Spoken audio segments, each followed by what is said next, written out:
If you like the story, you can support the author on Patreon, link is in the description. Chapter 1 Prologue. Before we delve into the new life of our main character, Axel Woods, let's reflect on the events that led to his current situation. In the year 2030 on Earth, tensions were high as world powers engaged in conflicts that could have been avoided if not for the people in charge. As a result, Axel Woods was conscripted into the military at a young age while he was still pursuing his master's degree in physics. This was just one aspect of his impressive journey. Despite being born to low-income parents, he earned the title of Prodigy of the 21st Century with his academic achievements and hard work. At only 16 years old, he had completed high school and received scholarships to pursue his desired field of study. His initial choice was biology, which he completed in just 2 years. This brought him recognition around the world, thanks to technology and social media. From there, he delved into computer science as his next major. In the midst of studying this subject, he developed a personal AI that aided him in his plan of creating a universal cure for all diseases. He was completely unaware of the gravity of the situation, and by the time he finished his work at the age of 20, it had already been stolen and destroyed. At the same time, he was conscripted into war. You might be wondering why the government didn't attempt to recruit him. Well, the main reason was that his beliefs and values conflicted with what they wanted.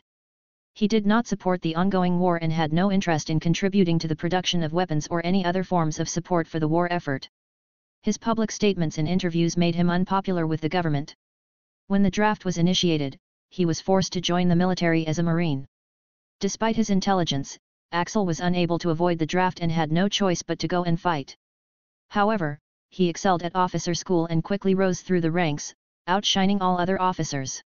The government was determined to eliminate him because he posed a potential threat to their ideologies, considering his growing popularity.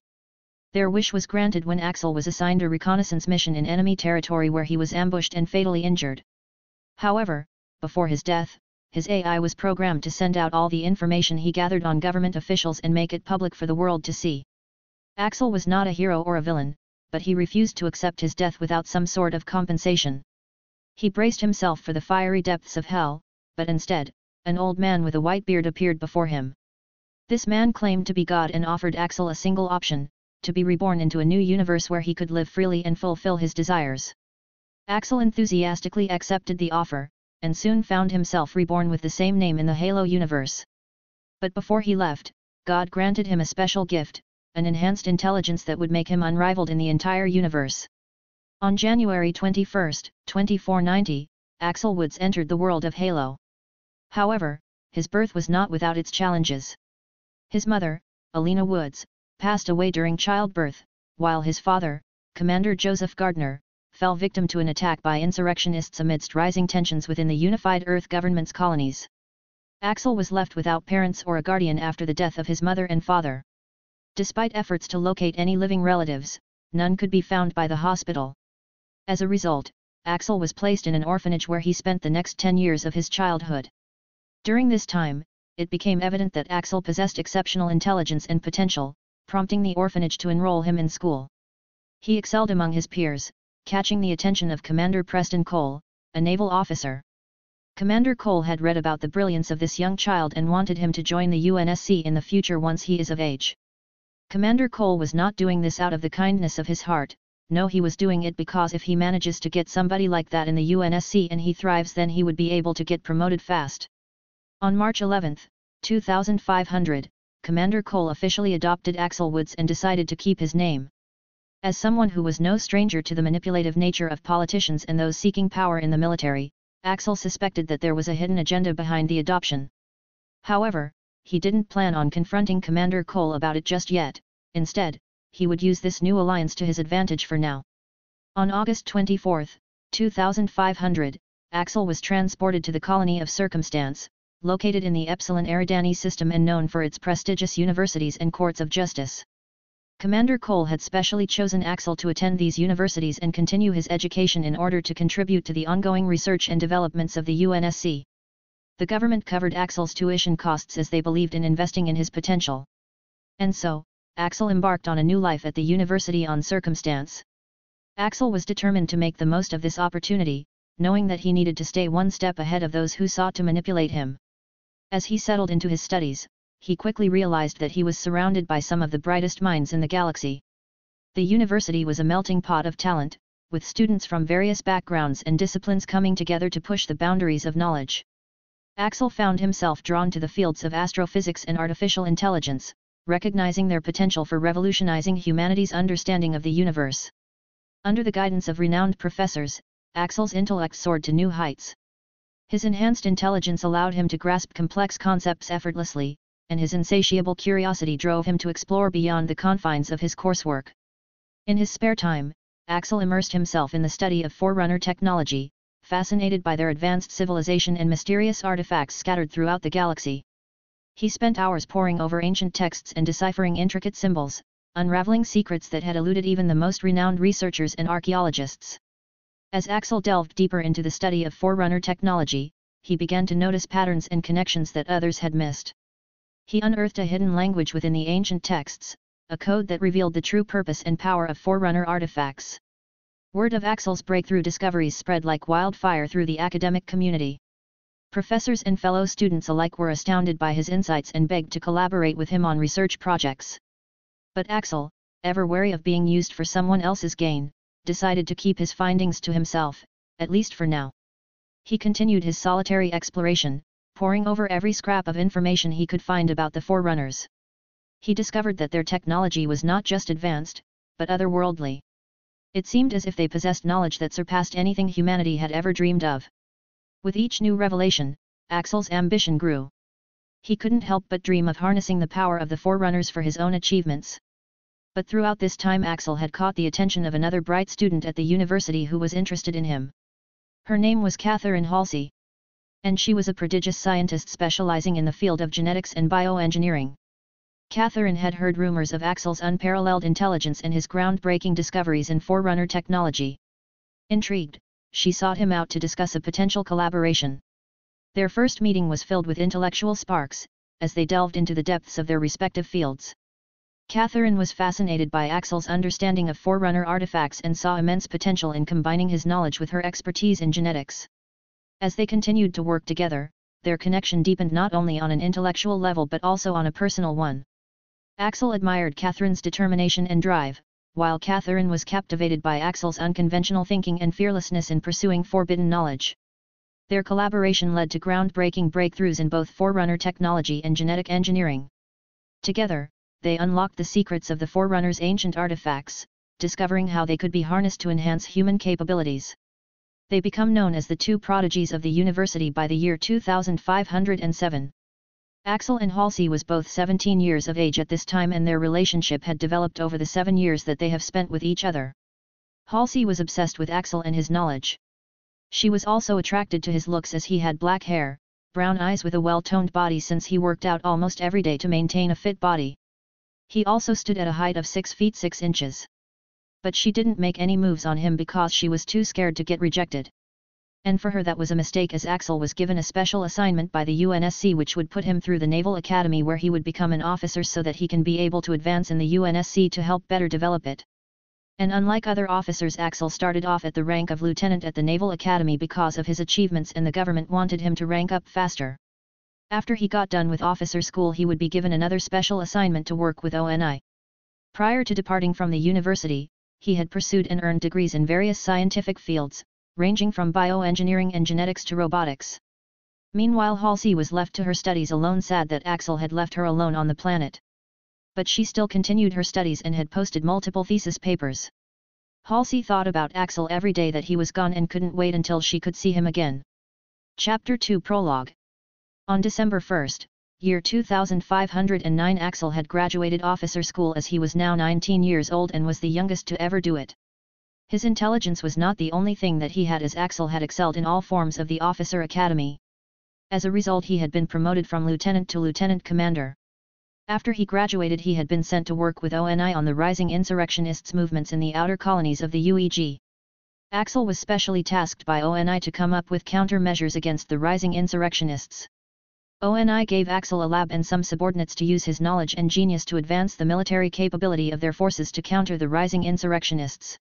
There were talks about restarting the Spartan program, since Axel has the knowledge of genetic altering which would allow him to create a more better super soldier for the UNSC. But that idea was shot down by the UNSC command. And right now Axel was on his way to the planet of Algalis, which was located in the Algol system, where he would take his position as the head of ONI Section 3. But his rank was too low for him to head an department, so he was once again ranked up to a commander in the UNSC Navy. He is the youngest person to ever reach that rank at such a fast pace. And his name has already become a well-known one throughout the UEG and the UNSC command structure. At this time Axel was sitting down in his room inside of the UNSC Bastion-class carrier, which was transporting himself and a bunch of other crew members and supplies to his new facility on Algalis. As he was sitting down at his desk, he was looking over the schematics for a robotic military unit which could work as a deterrent for the insurrectionists. The robot would have its own small AI core which would give it the ability to act and respond to situations like a human soldier. The robot would contain some form of basic intelligence to allow it to be commanded like a normal soldier and to fight like one too. For right now this is what he would create and give to ONI to use in the field. He already knew that this special assignment was due to the great amount of knowledge that he had and the reputation that he has built from being at the university. He is only 19 years old and he is already a commander. He smiled at the thought of this since his plan was working. He was going to use the ONI resources that he is given to research more about the Forerunners.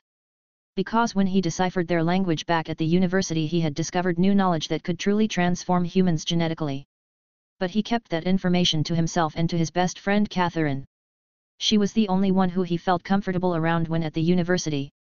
While Axel was sitting in his office doing some minor adjustments to the robot project, the ship had arrived. That's when the voice of the captain was heard over the intercom: "All hands, we have arrived at our destination, start prepping the transports for departure." "Commander Woods, I'll see you at your transport before you leave," announced the captain. Hearing this, Axel had packed all of his stuff up into a large briefcase and had exited his room, where a soldier was waiting on him. The soldier saluted. "Sir, allow me to carry that for you," said the soldier. The soldier in question was a boy named crewman Noah Taylor. Axel had picked the boy to join him as an assistant. Taylor was straight out of schooling and was shocked when he seen that he had gotten a special duty assignment. And when he saw the name, he couldn't believe it, who he was going to work for. And from there he was taken on board the ship with Axel and would accompany him during his time as the head of ONI Section 3. Axel handed his briefcase to Taylor. "At ease, Taylor, as my assistant you don't need to salute me unless it's at a formal occasion, is that understood?" said Axel. Taylor did not try and argue and simply replied with "Aye, sir." Axel smiled, since Taylor had passed the first test of not being annoying and simply following the simple orders that he gives him. "Good, now let's go to the hangar," said Axel as he started to walk to the hangar with Taylor behind him. Once they got to the hangar, Axel saw the captain, whom he approached. The two of them talked for a few minutes before Axel boarded his Pelican and flew down to the surface of the planet. The flight didn't take long, and after about 20 minutes they had arrived at the facility, where the staff for the facility and were waiting on Axel to greet their new commanding officer. As the Pelican landed, the staff along with the security guards for the facility was all standing at attention on both, waiting for Axel to get off of the Pelican. Once Axel started walking down the ramp of the Pelican, all the staff and guards starting saluting. Axel looked at all of them before he said, "At ease, everyone. It's a pleasure to meet all of you. My name is Commander Axel Woods and I will be the commanding officer for Section 3, stated Axel. "And I'm sure you have all been informed of our first task and mission, so I will not keep you here long enough and waste time with useless small talk. There will be time for that later," stated Axel. "So everybody is free to return to their duties for the day, and I will make the rounds tomorrow to meet each and every one of you," announced Axel as he dismissed the group. Once he dismissed the group, he was taken to his quarters, which was quite a spacious room that had everything that he could need. First of all, his room was quite big, which showed that ONI wanted him to know that they were not wasting funds on him. Connected to the room was his own personal lab, where he could research and design his own projects. Of course it was quite limited, since it was not as big as the research lab for the facility itself, but for Axel it was enough for him to design some of his major projects. And so for the first thing that he did was create a personal AI for himself, which would help him in his day-to-day activities. So Axel had dismissed crewman Taylor for the day while he walked into his personal lab and sat down in front of the massive computer before he started to type on it. The creation of the AI would take some time, since he would need to bypass a lot of security programs and then build the AI itself from scratch, which would take up to 2 hours for him. And for the next 2 hours, that is exactly what he did. Once he was done, he had taken a shower inside of his bathroom and then went to sleep for the night. Tomorrow he would meet with all the staff under him and also introduce the robotic military unit to them to solve the problem of insurrectionists. Chapter 3. The following morning, Axel was awoken by the AI, which he named Yvonne, to get started for the day. The time was currently 0500, which was the time that Axel got up on most days so that he can exercise to maintain his body. Yvonne had gave him directions to the indoor gym that the facility had, so Axel went there for his morning workout. At this time of day the gym was closed, so Axel just his authorization code to get in and work out. He worked out his entire body for 2 hours until 0700, where he went back to his room and put on his uniform. As he was getting dressed there was a knock at his door. "Sir LT. Aaron Campbell has forwarded some classified documents sent directly from the UNSC to your personnel computer, and he wanted me as your assistant to make sure that you are aware of this information," reported Axel's assistant Taylor. Axel had finished putting his clothes on before he walked out of the door. "I'll look at that information later, for now let's go and explore the facility and meet all the members of Section 3, said Axel. "Okay sir, I have already went around and got familiar with the facility yesterday after you dismissed everybody, so I know where everything is at," explained Taylor. "Good then, lead the way," said Axel, as he was surprised that Taylor had already familiarized himself with the facility when a day hasn't even passed yet. Taylor had taken Axel to see all of the facility's important locations and its facilities, which were few since the facility was not meant to be an actual lab, so its size was rather small compared to other research facilities. Axel had met with all of the staff and had gotten to know them to better improve his standing with his subordinates. Once he was done meeting with everybody, he had gathered the R&D team and had given them the completed project of the robotic military unit. "This is the project that I have already come up with," said Axel as he pulled up the data on the robotic military unit, or the Mechanoid Combat Unit, MCU. "I have developed this project which should give us a solution to the insurrectionists' problem and also introduce unmanned soldiers into the UNSC," said Axel. The development team had looked it over and was shocked at the things that the data contained. All the information on the unit was displayed and showed its various functions. The only problem was that it was still an untested project. "Sir, we could possibly create the MCU robot within a year, but the problem will be what materials will we use to construct it, because if the MCU is going to be used on every colony, then we would need cheaper materials, which would also make the MCU weaker because of the cheap materials used to make it," the head of the R&D team, Michael Owen, had explained and pointed out the potential problems. "We don't need to worry about the materials since we will just use cheap reinforced steel that's used for construction and will make it to be used in a MCU," explained Axel. Hearing this, Michael and his team felt a little bit confident in the creating this experimental robot, since all the information that they needed was right in front of them. Michael has been leading the R&D team for about 2 decades now before they got reassigned to a special assignment for working in this facility, and he could tell when a project had potential from how much information the creator had presented and how much of the information was actually doable without requiring years of researching. The data presented to him about the MCU was something that they could accomplish within a year or even 6 months depending on how the tests go. Michael couldn't help but be amazed, since this is his first time seeing and working for someone known as a prodigy or genius in this time. "Well then sir, with this data we should be able to finish this project in 6 to 12 months depending on how the tests go, but even then you would still have to convince the top brass about utilizing robots in the field, since they are already putting tight restrictions on AI, and looking at the data on the MCU it will need some of those restrictions lifted in order for it to perform at optimal task in the field," explained Michael. For Axel this was something that he was already aware of. But he didn't think about it too much since he was doing this for the betterment of humanity, so if they didn't accept this idea then it would take years for another successful project to be completed. Why would it take years? Well, he would make it take years since the top brass wants to act paranoid and stop the human race from advancing their technology in the robotics field. Because if robots were used then it would stop the wasting of UNSC soldiers and also make research into robotics grow. If the top brass doesn't accept this project then the issue with the insurgents will only grow out of control until they are forced to either spend the lives of UNSC soldiers or try and test out the MCU, but no matter what happens they will be forced to make a choice, explained Axel. Michael, hearing this, didn't ask any more questions and had gathered his team and started to work on the project immediately. He wanted to see for himself the results of this project. Chapter 4.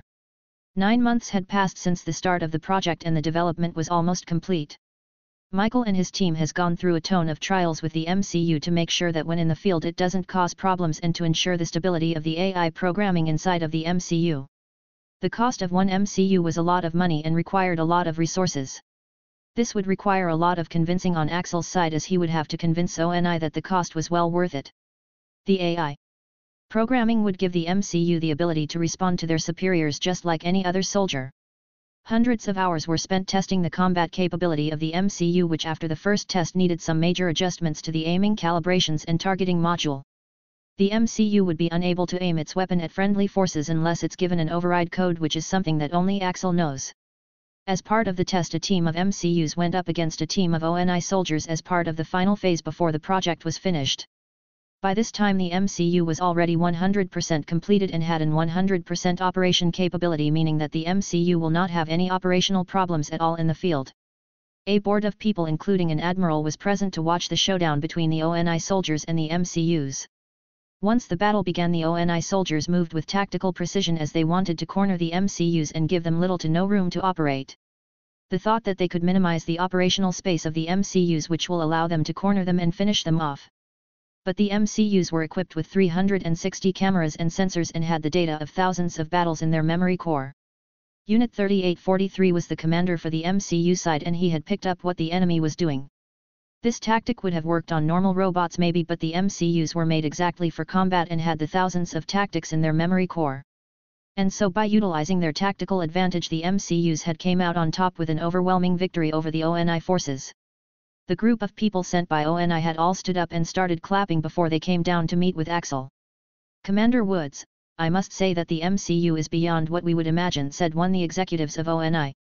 "Commander Woods, I must admit, I was skeptical about this project from the start," the admiral said, his voice filled with genuine admiration. "But you and your team have exceeded all expectations. This MCU has proven to be a force to be reckoned with." Axel shook the admiral's hand firmly. "Thank you, sir. It's been a long and challenging process, but I'm glad that we were able to deliver beyond your expectations." In truth, it was simple for Axel to come up with something like this. He just didn't want to make it seem like he didn't put any effort in at all so that he could fool these old fools who will only use him for their benefit. The group of ONI executives began discussing amongst themselves, exchanging impressed whispers as they assessed the MCU's performance. As they continued their discussion, Axel's mind wandered to the potential applications of this technology. With the success of the MCU, he could envision a future where these robotic soldiers would become an integral part of military operations. Their adaptability, tactical prowess, and unwavering loyalty made them invaluable assets on the battlefield. Axel's mind raced with ideas for further enhancements and improvements. But the MCU wasn't the only thing that Axel had in his mind. He had plans to create a more powerful weapon for the standard use by the MCUs. He planned to further surprise the ONI executives by creating a more powerful weapon than the already standard use MA5C created by the Misrai Armory. The newly created weapons would be standard use for the MCUs. While Axel was lost in thought, the admiral and a few other men approached him with a document in hand. Axel had snapped back to reality and took the document, which was handed to him. "Commander, this document will allow for the funding and construction for a total of 500 MCU units which will be used against the insurgents across the galaxy," said the admiral. Axel nodded his head as he read over the document while listening to the admiral at the same time. "In addition, since you are a military officer, the top brass at ONI has decided to place you in charge of leading these 500 robotic units as the battalion commander of the 1st Robotic Battalion," continued the admiral, which caused Axel to look up from the document that he was reading. "Don't worry, you will retain your position as the head of Section 3, only your responsibilities will be expanded and you will receive more funding from the top brass," explained the admiral as he got closer to Axel to where only the two of them could hear each other. "I don't know what the top brass see in you, but you are young and you have proven yourself numerous times already. And I like to see those who are young rise in the ranks, so from here on out you have my support if you need it," said the admiral. Axel had snapped to attention and performed a almost perfect military salute. "Thank you, sir, I won't let you down." The admiral smiled as he turned around and walked away. "I know you won't, son, so keep striving for greatness." The ONI executives stayed for a few more minutes talking before they left. Axel had already returned back to the lab to begin development of a new rifle to replace the MA5C. Meanwhile, the engineers got to developing the 500 MCUs as requested by the top brass at ONI. With additional funding, Axel was able to expand the facility and request additional personnel. Chapter 5. The progress on the new rifle, which Axel has named the MPCR-1, Multi-Purpose Combat Rifle, was progressing well. His knowledge and understanding of the Forerunner's technology and ancient data enabled him to create a more powerful weapon than the MA5C. "Sir, what is this?" asked Taylor. Axel picked up the weapon, which was slightly smaller than the MA5C and its weight was less as well.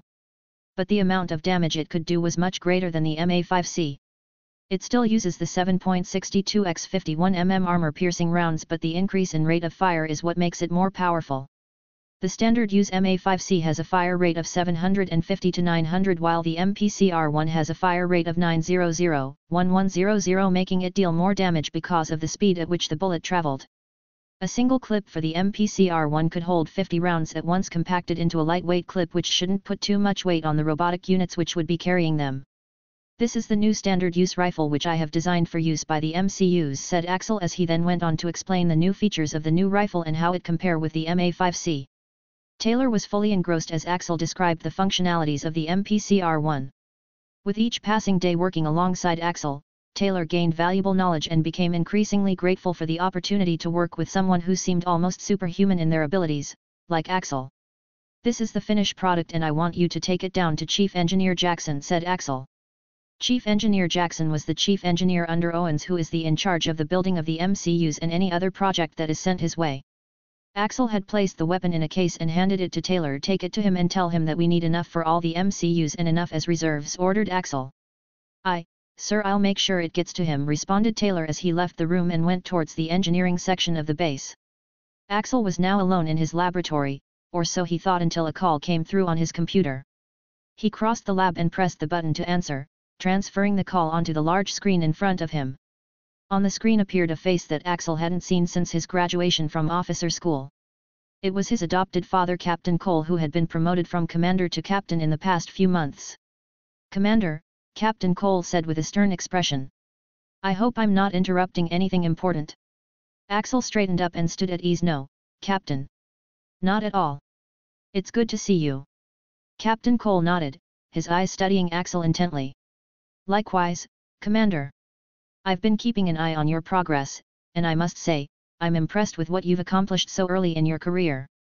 Though that is to be expected since someone of your dedication and intelligence shouldn't have had a hard time surpassing their peers at all." Axel showed a fake smile to Captain Cole just to show his respect to the man who will use him to advance his career. "Thank you, Captain, it has been quite easy so far." Axel was not lying since he has just been given ranks like it was nothing. "Easy, you say? It may seem that way for you, now that you've caught up to me in rank. But don't expect any more promotions coming your way anytime soon. I had to fight for you to get those ranks, along with a few other officers who recognized your brilliance. And if it weren't for getting assigned as the head of ONI Section 3, you wouldn't have even become a commander." Captain Cole wanted to keep Axel grounded and not let him become too confident in his future success. The reason was simple. Although Captain Cole wasn't his biological father, he was still his adopted father, and he didn't want to see Axel pass him in rank when he has to fight tooth and nail just to get captain. In truth, if Axel kept getting more success, then he might be promoted again in the coming years and given more responsibility. "Of course, Captain, I will not let my quick success get to my head," said Axel, but he didn't really mean what he said. Axel was never going to let the success get to his head. Instead, it was all just a step in his plan to use the UNSC to get valuable resources and ancient artifacts which he could use to develop better technology. "All right, I won't keep you any longer. Have a good day, Commander," Captain Cole said as he hung up the call. Now that he was free, Axel looked at the time. 12:21, "It's time for lunch," said Axel as he walked towards the chow hall to get something for lunch.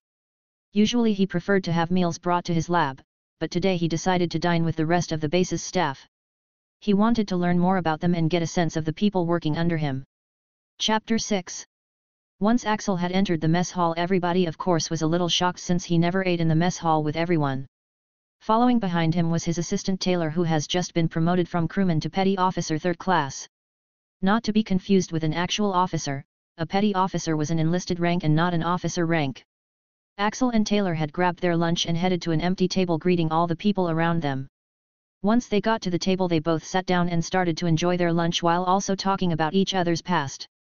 For Axel, he was quite surprised to hear that Taylor was also in an orphanage when he was younger, but he was never adopted into a family. Because of this, he had to move all over the city to survive until a recruiter came to his orphanage to recruit some young men between the ages of 17 to 19. Taylor was 17 and he didn't have a plan for his future, and he certainly didn't want to stay at the orphanage, so he joined the UNSC as crewman recruit. From there he went to basic training and had showed his dedication and hard-working ability as he outshined all other recruits in his training division. Because of this, he was promoted from crewman recruit to crewman, skipping directly over crewman apprentice. He received special duty orders and was chosen to be the assistant to the renowned genius, Axel Woods. This news filled him with excitement, as it was a rare opportunity for someone of his rank. Special duty assignments were usually reserved for emergency situations, like war, where immediate action was required. Axel intentionally selected someone young and open-minded, rather than someone with years of experience, because he wanted to have a good working relationship. This doesn't mean he wouldn't be able to get along with someone older, but it would just be easier with someone younger. However, that was only one aspect of his decision. The other factor was Taylor's impressive results on the physical exam. His scores were ideal for Axel's future plans of genetically enhancing humans to increase strength and abilities. Besides fulfilling certain criteria, such as high scores, someone must also possess strong character to be considered for genetic alteration by Axel. He wants to ensure that those who undergo the process will be able to maintain control of themselves in the future. Despite the potential consequences, Axel will inevitably be chosen to lead the resurrected Spartan program in a number of years. As he takes control, he will modify the genetic code from the original program, ultimately creating an unprecedented type of soldier whose actions and values will greatly influence their future as a Spartan and their longevity in the program. A person with a strong moral compass and good character could withstand the demands of being a Spartan for 25 years. However, someone with a negative character would not be able to endure the constant battles and ridicule from regular soldiers for very long. However, someone of good character would likely have more resilience and be able to withstand stress for a longer period of time. This is because their innate nature is already virtuous, making them less susceptible to the negative effects of stress compared to someone with a flawed character. As Axel and Taylor finished their lunch, Axel leaned back in his chair, his thoughts lingering on the future of the Spartan program. He knew that the top brass only needed time before they figured out that they needed the Spartan program, and he would be the only logical choice for them to choose to lead it. "Well," Taylor said Axel as he got up with his plate in hand, as all the food was already eaten by him. "Let's go and learn more about the staff." "Aye, sir," said Taylor as he got up and followed Axel, who went to talk with the other staff members in the mess hall. Meanwhile on Reach, Dr. Halsey, who was recruited by ONI to be a civilian consultant, was sitting in her office bored out of her mind. "If only I could see him again," said Halsey as she was referring to her friend Axel, who was the only one whom she could talk to equally. Her time spent here was filled with boring work, so she often wrote in her own personnel journal about her thoughts and concerns, as well as pen important research notes. All she could do was wait until the next time she sees him. Chapter 7. 9 months later. March 11, 2511, it has been 2 years since Axel became head of ONI Section 3, and in these 2 years he has made a lot of progress. First was the creation of the MCU, which would revolutionize military capabilities if the UNSC uses them correctly. Then there was the MPCR-1, which was better than the MA-5C and was a personnel weapon for the MCUs to use. The production of the MPCR-1 was done, and each MCU unit was equipped with its own MPCR-1, with a secondary weapon being the standard M6H pistol. After Axel reported the 1st Robotic Battalion as ready for battle, the top brass wasted no time in deploying them. Just 2 months later, on May 25, 2511, the battalion received their first mission. Axel was selected as the mission's commander due to his experience and qualifications. Having gone through officer school and graduating at the top of his class, he set new records that impressed those in charge. The top brass needed to witness his capabilities in the field, making this mission a perfect opportunity. It would showcase both his leadership skills and the combat prowess of the MCUs in an actual battle scenario. Axel observed the MCUs as they loaded up the Pelican with all the necessary gear. He had given the commander of the 1st Robotic Battalion the nickname Hammer. "Hammer," Axel called out, catching the attention of one of the MCU units. "How much time do we have left?" he asked. Hammer reported, "It shouldn't take longer than 15 minutes to gather the rest of the equipment, Commander." Axel replied sternly, "Be thorough and don't miss anything." Hammer responded, "Of course, Commander." And just like he said, 15 minutes later and the Hammer had reported that everything was ready. Axel boarded one of the Pelicans along with Taylor and a new addition to his group, LT. Talia Baker, whom had just been transferred to the base to be something like the second in command for Axel. Once they boarded the Pelican, the doors had closed and the Pelican took off, heading towards space to land on the Orion-class assault carrier, which would transport and support Axel in his mission. Trailing behind his Pelican were 4 other Pelicans carrying more MCUs and supplies for the mission. After leaving the planet, the 5 Pelicans landed on the Orion-class assault carrier, where Axel was greeted by the admiral of the vessel. But he was a 1-star admiral, meaning that his true rank was Rear Admiral, lower half. But even so, they were still referred to as Admiral, since it would be a mouthful to call them Rear Admiral every single time. As Axel walked down the ramp of the Pelican, Admiral Josiah Wiseman was standing there waiting to greet him. Axel paid the proper respects that he should to a superior as the Admiral returned the salute. "How are you doing, Commander?" asked Admiral Wiseman. "Good, Admiral, how about you?" responded Axel.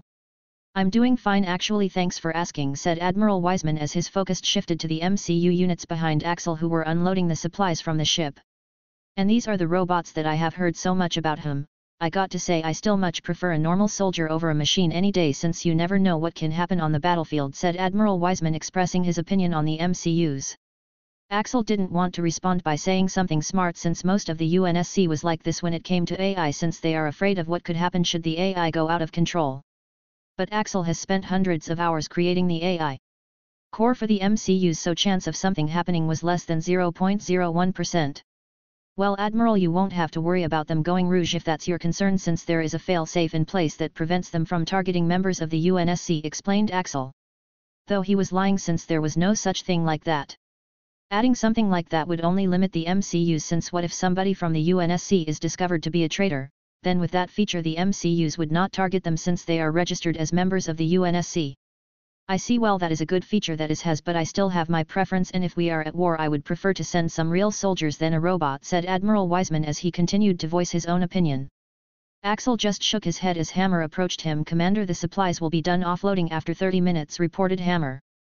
"Okay, good job, Hammer, just continue to offload and make sure to not disturb the other soldiers, we should be at our destination in about 2 months anyway," ordered Axel. "Yes, Commander," said Hammer as he turned around to carry out the task that Axel gave him. "It seems you have already been informed on the time it will take to get there, so I will leave you to your business and inform you when we get there," said Admiral Wiseman as he turned around and walked back to the bridge. Once he was some distance away, LT Baker walked up to him. "Sir, what do you think about the Admiral?" asked LT Baker. "I think he might be affiliated with the insurrectionists," was all Axel said as he turned to look at LT Baker, who had a surprised expression on her face. "How so, sir?" asked LT Baker, since she was curious as to how he has guessed that from one encounter. "Let's just say it's just a hunch, and I might have also looked him up and did some investigation into his career, emails, and such," explained Axel. "But sir, isn't that illegal, and since he outranks you I'm sure that some of that stuff is classified information," said LT Baker, voicing her concerns. "Don't worry about it, as long as nobody knows it's not illegal.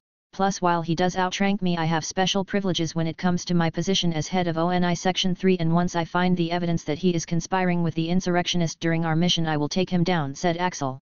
"I see, well then sir, I will follow your lead," stated LT Baker. She was put under his command and she would not betray him. Plus, if he is caught then it would be him who is court-martialed and not her. The ship had started to move, meaning that they were plotting their course and preparing to jump to slip space. This was one thing that Axel wanted to fix since slip space just took too long. 2 months of travel just to reach a planet which isn't that far away. In the future he planned to create a new engine which would completely change the way people travel around the universe. Chapter 8. 1 month into the trip Axel was resting inside of the Pelican which brought him here. The reason being is because he found it to be much safer than his quarters which were located on the other side of the ship.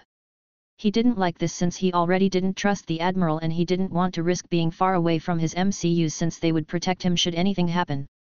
But as he was resting he heard a commotion from outside, so he got up and walked down the ramp of the Pelican to see some Marines and his MCUs mighty close to each other, and it seemed like the Marine was acting provocative towards the MCUs.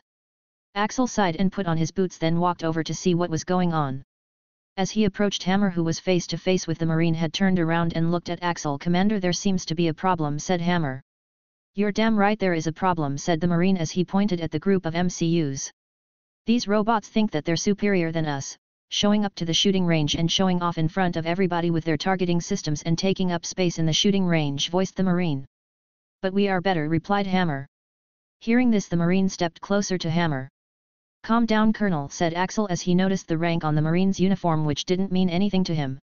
"I just want to see what these robots can do, since no matter how good they are they can't beat the instincts of a normal soldier," said the Colonel as the other Marines agreed with him. "I'm sure somewhere in your mind you think that you are right, but you don't have all the information on their training and such, so don't say things without first knowing the full picture," said Axel as he was getting annoyed as the Colonel for causing such a stupid commotion for nothing. Hearing what Axel said, the Colonel smiled and turned towards him. "That's to be expected from Mr. Genius over there, since he has been given everything only because he is smart. "And I heard that you broke a few records at the Naval Academy," said the colonel as he started walking towards Axel. Seeing this, Hammer was about to grab the pistol which is holstered on their sides, but Axel shook his head, telling him not to.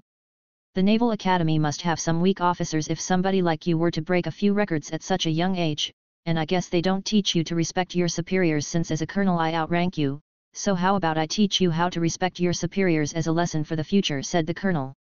It was obvious that he was suggesting a fight, but Axel couldn't be bothered to fight the colonel.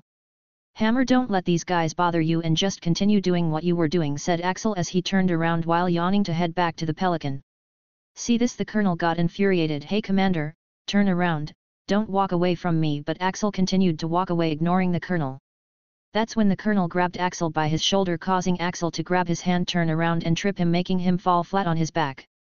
All of this happened in a matter of 2 seconds. Seeing this, the other Marines moved into position and surrounded Axel since he just attacked their colonel. "I suggest the rest of you to leave now or all of you will be getting court-martialed for disobeying a superior's orders," said Axel. All the Marines looked at each other, hesitating on what to do since they could get court-martialed if they were to beat him up, but at the same time he had already beat up their colonel, so it would be justified. But before they could make a decision, the ship's own security soldiers had rushed into the room with the admiral behind them. Such a quick reaction, thought Axel, since it was too fast for them to arrive unless they were already aware of what was going on, or the admiral had orchestrated this entire thing. "Stand down, Commander, what do you think you're doing?" questioned the admiral, acting oblivious to the situation. The other Marines picked up the colonel, who was knocked out, and carried him to medical while the admiral stayed behind to reprimand Axel. "I could get you court-martialed for this incident since as a colonel in the Marines he outranks you," said the admiral. "Let me know how that goes, Admiral. I'm sure the top brass would ask the reason why, and telling them that I assaulted a Marine officer will only prompt them to ask more questions and launch a full-scale investigation, which I'm sure is something that you don't want," said Axel as he showed a smug face since he now knew that the admiral was associated with the insurrectionists. Axel didn't talk further and turned around to walk back to the Pelican while the admiral didn't do anything and just watched him walk away. "I need to eliminate him," thought the admiral as he dismissed the soldiers and returned to his quarters. His plan of using the Marines to incite the MCUs to attack them had backfired, and now he could tell that Axel was onto him, so he needed to play his hands correctly or else he would be caught. Meanwhile, Axel returned to the Pelican and went right to sleep, not worried about anything since if they tried something, Hammer would not allow them to hurt him. Chapter 9. During the rest of the journey, Axel and his team were left alone by the Marines on board, as well as the admiral, who made no further attempts to interfere with them. During that time, Axel started to plan for the future of his career since he wanted to climb to the top of the ranks of the UNSC so that he would basically do whatever he wants without being ordered around. Or his second plan, which was to just leave the UNSC and develop his own faction. The creation of the MCUs were just the first step towards his plan, because he wouldn't need to demand loyalty from them since as the creator they are programmed to be loyal to him. The second would be the development of more powerful technology. He already had an AI for himself, but that AI was limited in its ability. Instead, he wanted to create another more powerful AI that would not be limited by the UNSC rules and regulations regarding AI. But all of this was for the future. For now he would focus on the present. After another month of traveling, the ship had arrived at its intended location. Eridanus II, where the insurrection faction called the United Rebel Front had become active on the planet. Previously, back in 2494, Eridanus proclaimed its independence, though a UNSC fleet responded 2 years later with a small force which put down the militia, at the cost of 4 destroyers. While the colony's government had officially restored its ties to the UEG, insurrection sympathies remained. Now in the year 2511, insurrectionists were starting to become active once again. The United Rebel Front had taken control of Terebus Island and used it as a staging point for their operations across the planet. Axel and his battalion of MCUs are to head to Terebus Island and eliminate the insurrectionists' hideout, taking anybody who surrenders as prisoners. Once they arrived above the planet, the 5 Pelicans carrying Axel and the MCUs flew out of the hangar of the carrier and to the surface of the planet. As the Pelicans descended towards the lush green surface of Eridanus II, Axel could see the beauty of the planet.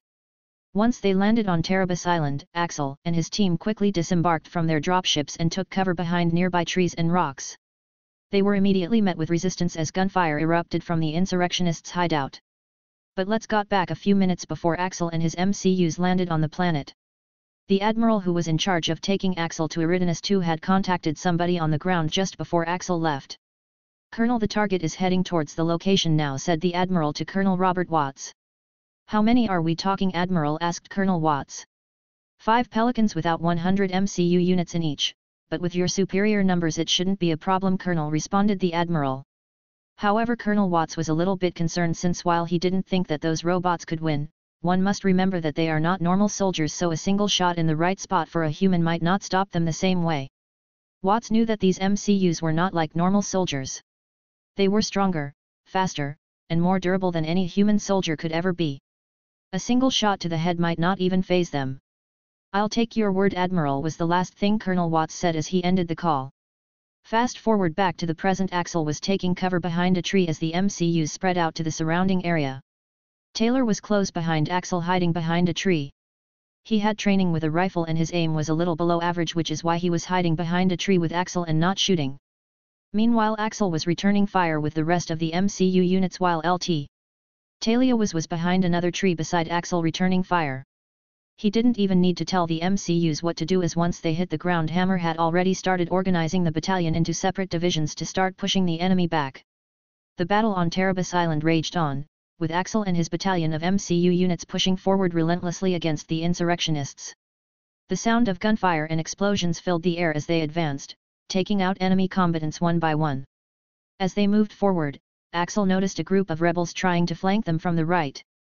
Without hesitation, he signaled for a portion of the MCU units to break off and intercept the enemy forces. The robots moved swiftly and efficiently, overpowering the rebels with their superior strength and firepower. With each passing minute, the insurrectionists' resistance began to crumble under the coordinated assault led by Axel and his MCU units. Lt. Talia fought fiercely beside them, her expert marksmanship picking off enemy snipers with deadly accuracy. Finally, after what felt like hours of intense combat, the last pockets of resistance were wiped out. The once bustling hideout of the United Rebel Front now lay in ruins, smoke rising from the debris. That is what Axel thought, but what he didn't know was that Colonel Watts had managed to escape during the battle and had fled the island to the nearby continent. He didn't even contact the Admiral and instead went into hiding, since right now he was so infuriated with the Admiral at this time. He was told that these robots could not overpower them and were just pieces of metal that could be destroyed with bullets. But instead the robot's armor was tough and it took a lot of bullets just to take one down. After the first few minutes of the battle, Colonel Watts knew that they were being overwhelmed despite their superior numbers. And he didn't want to die after he just started up the resistance once again. Instead, it was better to live and fight another day.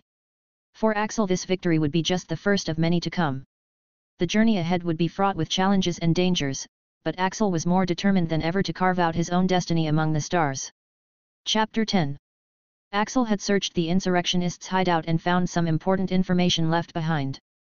To be precise, he found the messages and secret emails between a person named Oswald Johnson and Colonel Watts. But if one looked further, it was obvious that the person on the end was somebody from the UNSC. And with Axel's knowledge and evidence, he linked this Oswald Johnson person back to the Admiral aboard the carrier. Axel made sure to save all the information so that he could submit a more detailed report to the UNSC higher UPS when he returned to his facility. He would let the Admiral believe that he was getting away with collaborating with the enemy, at least for now. Because if he submits it now, then the Admiral might be able to get away, since who knows how deep his connections go. He could have somebody in the top brass working with him, which would only alert him if he submits the information mid-mission. But his main reason was the fact that he didn't want to have to go through the process of explaining how he got the information on the Admiral, which may or may not reveal his ability to be able to get into the UNSC's systems. So for now he would withhold all the information that he collected until he returned back to his facility. From there he will leak the information on the Admiral to the UNSC anonymously and let the top brass deal with him. Whatever they decided to do with that information will have no effect on him, so he didn't really care. It would just rid him of one annoyance that he would deal with in the future if he ever faces him again. After searching the insurrectionists' camp, the Pelicans had landed at a designated drop zone and unloaded soldiers from the UNSC garrison on the planet. The squad leader for these soldiers was a first lieutenant who had approached Axel and saluted him. "Sir, I'm here to relieve you," said the first lieutenant as he saluted. Axel returned the salute and responded, "I stand relieved." Axel nodded, acknowledging the first lieutenant, and turned to Taylor. "Taylor, gather our belongings. It's time to head back to the ship." As they boarded the Pelican, Axel's mind was already miles away, strategizing his next move. Now that he has proved the capabilities of the MCUs, they should gain a higher standing and hopefully more funding. The next step in his plan would be the reintroduction of the Spartan program so that he can start introducing advanced genetic alteration methods into the galaxy. It would also be a step in his own body alteration. He wanted to become physically stronger than all other humans, which would make him even more powerful since he is already smarter than everybody else. His intelligence combined with an improved genetic makeup would increase his future success as a military leader. Once the Pelicans landed on the carrier, the Admiral didn't even meet with Axel but instead just ordered the ship to depart back to the facility so he can get rid of Axel. The longer Axel spent on his ship, the greater the threat he posed. And so the carrier began another 2-month journey back to Algalis. Meanwhile at UNSC headquarters, Fleet Admiral Max Ross, who is also the chairman of the UNSC, was looking at a report in his hands. Sir, the MCUs have shown to be capable assets in the war against the insurrectionists, and from the data submitted by Section 3 their use in the actual military could be useful as well, said General Yi Gun, who was the liaison for the UNSC Air Force. I agree with General Gun, even if I prefer human marines over robotic ones, we could still use them to improve our soldiers' combat capabilities, and during times of war they could limit the number of casualties we take, said General Vincent, who was the liaison for the Marines. Fleet Admiral Ross looked over the report until the last word before he responded to the other Security Council members. These robotic units are indeed useful, we could use them as pilots or even security forces, said Fleet Admiral Ross as the other Security Council members nodded their heads. And this Commander Axel Woods has achieved so much in his career so far. And he is a prodigy which should be used to advance the UNSC military entirely. Fleet Admiral Ross recognized the potential of Axel should he have more resources dedicated to him. Admiral Morrison, the liaison for the ONI, had spoke up upon hearing this statement. Commander Axel has indeed made considerable progress, and looking at his education it's not a surprise. That's why I want to bring up the idea of restarting the Spartan program, as the commander specializes in genetic research. Fleet Admiral Ross nodded his head at this suggestion. That's a great idea, Admiral. The Spartan program, if done correctly, could be the next step for humanity. For now we will discuss this at a later date about the Spartan program. The other members nodding, while Admiral Morrison wasn't that much affected, since in truth ONI had already been researching more about the Orion project in secret as they relaunched the program on January 29, 2491. Their knowledge has already increased about their previous failures, but they needed somebody who would turn the tables and push the project to the next level. At the moment Admiral Morrison only had 2 people in mind. Commander Axel Woods, and Dr. Catherine Halsey, whom both had a history studying at the same school. After the Security Council adjourned, Admiral Morrison had left the room to go and secretly try to recruit Axel and Dr. Halsey to work on the project in secret, since the war against the insurrectionists was slowly turning into a stalemate as the enemy gained more strength. There was no time to waste dealing with politics, and action needed to be taken now. Admiral Morrison was referring to Fleet Admiral Ross, who, while a Fleet Admiral, he leaned more on the political side of things rather than the military. This is why Admiral Morrison was going to go behind his back so that he can come up with a solution to the problem before it gets out of hand. Chapter 11. 2 months later, and Axel had returned back to Algalis, where he resumed his duties as head of Section 3. Once made it to his office, he had released all the information on the Admiral out to the public. And because of this, the information was quick to catch the attention of the news stations on Earth, whom reported the information to the rest of the people. It didn't even take a full week before the Admiral was recalled from duty back to Earth. But before he could return, his ship had went missing. The UNSC deemed this to be the result of insurrectionists' activities and had called the Admiral a traitor who was now wanted for treason. Axel had envisioned something like this would happen, but it was beyond his control at this point. For the next few months until the new year started, Axel had worked on some small projects for the UNSC. Special high-ranking civilians and admirals often came to his base to work on a few projects together. These projects involved improving the intelligence capabilities of the UNSC to help intercept insurrectionists' communications. The result of this was a new program called Red Dragon being created, which would be able to bypass the insurrectionist encryptions and pick up their frequencies and signals to intercept their communications. The Red Dragon program could be used both for long-distance and short-distance communication.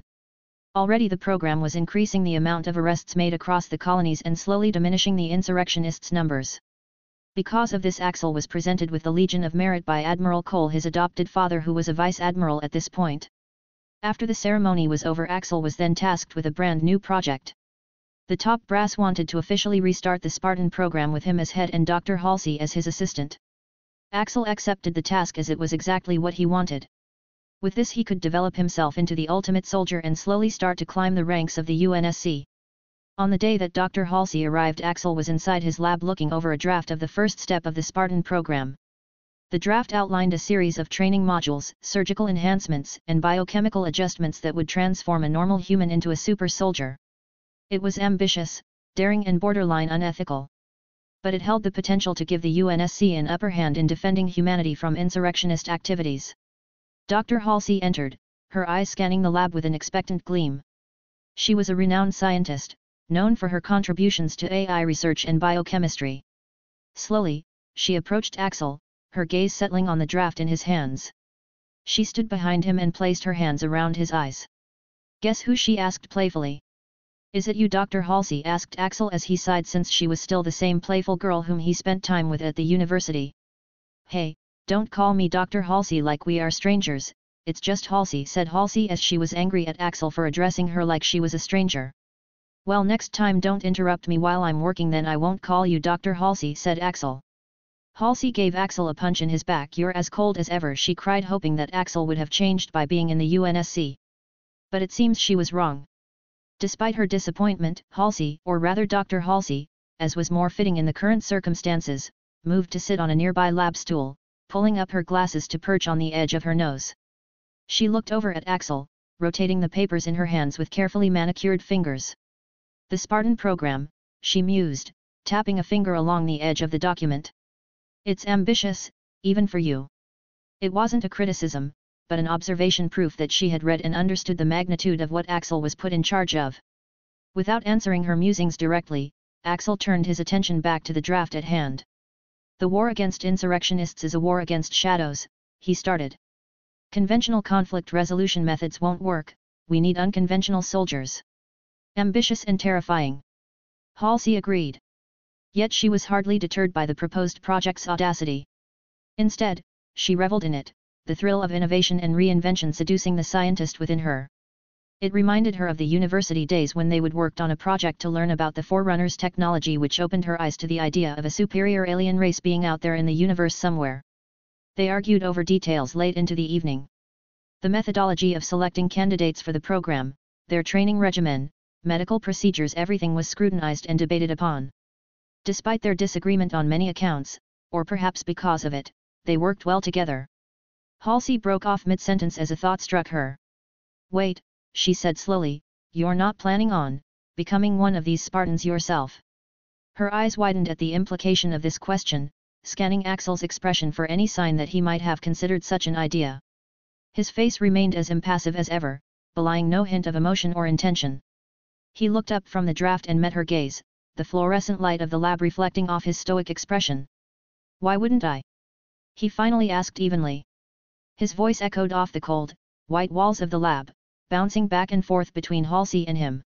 "If I'm to be in charge of this program, it stands to reason that I understand firsthand every risk, every advantage it provides." Of course this was a lie, since his real reason for this was just to get stronger and basically transform himself into a weapon which would be important for his future plans. Halsey blinked and pulled back slightly as if his words had physically struck her. She fumbled for a response, her fingers tightening around the sheaf of papers she held. But Axel," she stammered, "the risks are necessary," he finished for her, continuing to manipulate her, his gaze never wavering from hers. It was a harsh truth they both knew well. The road to progress was often paved with sacrifices and risks. His determination seemed relentless, and Halsey found herself unable to argue against it. Instead, she nodded slowly, resigned. "All right," she said after a moment's silence. "If you're set on this path, then there's no one better suited to guide you through it than me." And although there was a shadow of concern in her eyes, there was also an undeniable spark of excitement. Axel watched her reaction carefully before returning his gaze to the draft. The room fell quiet once more as they resumed their work, while outside the laboratory glass wall, Algali's twin moons rose over the horizon, bathing everything in an ethereal glow. The Spartan program, thus kicked off under their dedicated supervision. Chapter 12. As the Spartan program started, Axel already plans in place for how the project would go. But the first thing that they would need to do is to acquire some volunteers. Well, considering they wouldn't exactly be volunteers, since all of them will be kids taken from various worlds across the UNSC. But Axel wasn't going to allow what happened in the original Halo universe to happen this time. Using his knowledge of Forerunner technology and ancient artifacts, he had managed to make it so that when the kids are injected with the biological enhancements, they would not die from it. The success rate was 97% according to Axel's calculations and simulations. But that success rate was only for specific subjects. And luckily Halsey had picked the correct subjects for the program. The subjects must fit into a certain age restriction protocol. They must also have possessed superior physical and mental attributes. Halsey had gathered about 150 suitable candidate rosters on her personnel computer. Most of these candidates were children who would be both physically and mentally built from the ground up to withstand the program and to learn how to be a soldier. Axel, too, had his own list of possible candidates. He cross-checked these names against Halsey's roster and found a surprising number of matches. As the days passed, Axel continued to refine his technology and methods, making subtle adjustments here and there to ensure the success of the program. It wasn't just about surviving the physical enhancements but about thriving under them. In a nondescript office deep within the new Section 3 facility, Halsey began painstakingly combing through the children's files. Each name was a potential pillar of this new world, a beacon of hope against the encroaching darkness. It was a heavy weight, one she bore willingly. She considered each candidate, their medical records and aptitude test scores spread out before her. She could see their heights, weights, their intellectual grasps and physical prowess all quantified and numbers crunched into an algorithm that Axel had programmed himself. But it wasn't enough to have the numbers, there was something else she looked for, some spark of survival, of resilience that couldn't be measured by standard tests. The first name on her list was John. An orphan from Eridanus II with remarkable physical strength and high cognitive ability. There were others like him too, Samuel, Kelly, Linda, who showed promising results as well. Axel had taken the data Halsey gathered and ran it through multiple simulations, checking for consistency and reliability in each candidate's profile to ensure they wouldn't break during enhancement or training. He spent long sleepless nights running permutations, tweaking the formula until he was confident in his selection process. Once that was finalized, Halsey began to approach the families of these potential children, her persuasive talents put to work as she presented the opportunity of a lifetime. The chance for their children to become part of something greater than themselves, heroes that would stand tall against the encroaching darkness. Despite some initial resistance, many parents eventually agreed. The promise of a bright future for their offspring was too alluring to resist. Preparations for the first phase of the Spartan program were nearly complete. Axel reviewed the final list of volunteers one last time before he initiated the process. The chosen candidates were to be transported to the new facility where they would undergo the complicated surgeries and treatments. As Axel stood overlooking the vast expanse of the facility below him, he knew that this was just part of his grand plan to gain influence within the UNSC and make his way to the top until nobody else outranks him. And if that didn't work, then he can always create a new organization with him as the leader. The Spartan program had officially begun. As they ventured into this brave new world of possibilities, Axel had made sure to treat all the children not as test subjects or machines. He treated each of them as if they were his own child, forming a close relationship with each of them. He devised training programs to unleash the full potential of each child, focusing not only on their physical prowess but also their intellectual capacity. He worked tirelessly, observing the progress of each one, tweaking the programs to suit their individual strengths and weaknesses. All the while he maintained a firm yet caring demeanor, pushing them hard but always ready to listen and offer guidance. As the weeks turned into months, Axel began to see significant changes in each participant. They were growing stronger, faster and smarter. Their camaraderie was also growing, they started to act like a unit, helping each other through the grueling exercises and training simulations he set up for them. At night, Axel would review each child's progress and make notes for adjustments in their training. The success rate of his program was indeed 97% as predicted. As the Spartan program continued to grow, Halsey also played a significant role in each child's progress. She watched as they transformed from ordinary children into extraordinary super soldiers. She began to develop a bond with them, despite attempting to maintain a professional distance. Seeing their determination, resilience, and raw potential, she found herself immensely proud. Alongside Axel, Halsey developed strict training regimens and protocols to ensure the children would be prepared for what lay ahead. They focused not only on physical strength but mental agility and resilience, tactical knowledge, and teamwork. In their downtime, the children were encouraged to bond with one another.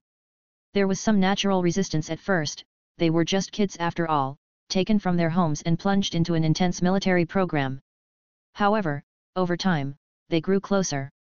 They formed friendships forged in shared hardship and mutual trust. John became something of a de facto leader among them, his quiet strength inspiring the others. To Axel, John would be a key ally in the future and would achieve a lot once he enters the battlefield. Chapter 13. The robotic battalion, which was still under the command of Axel, had officially been given its own individual assignment.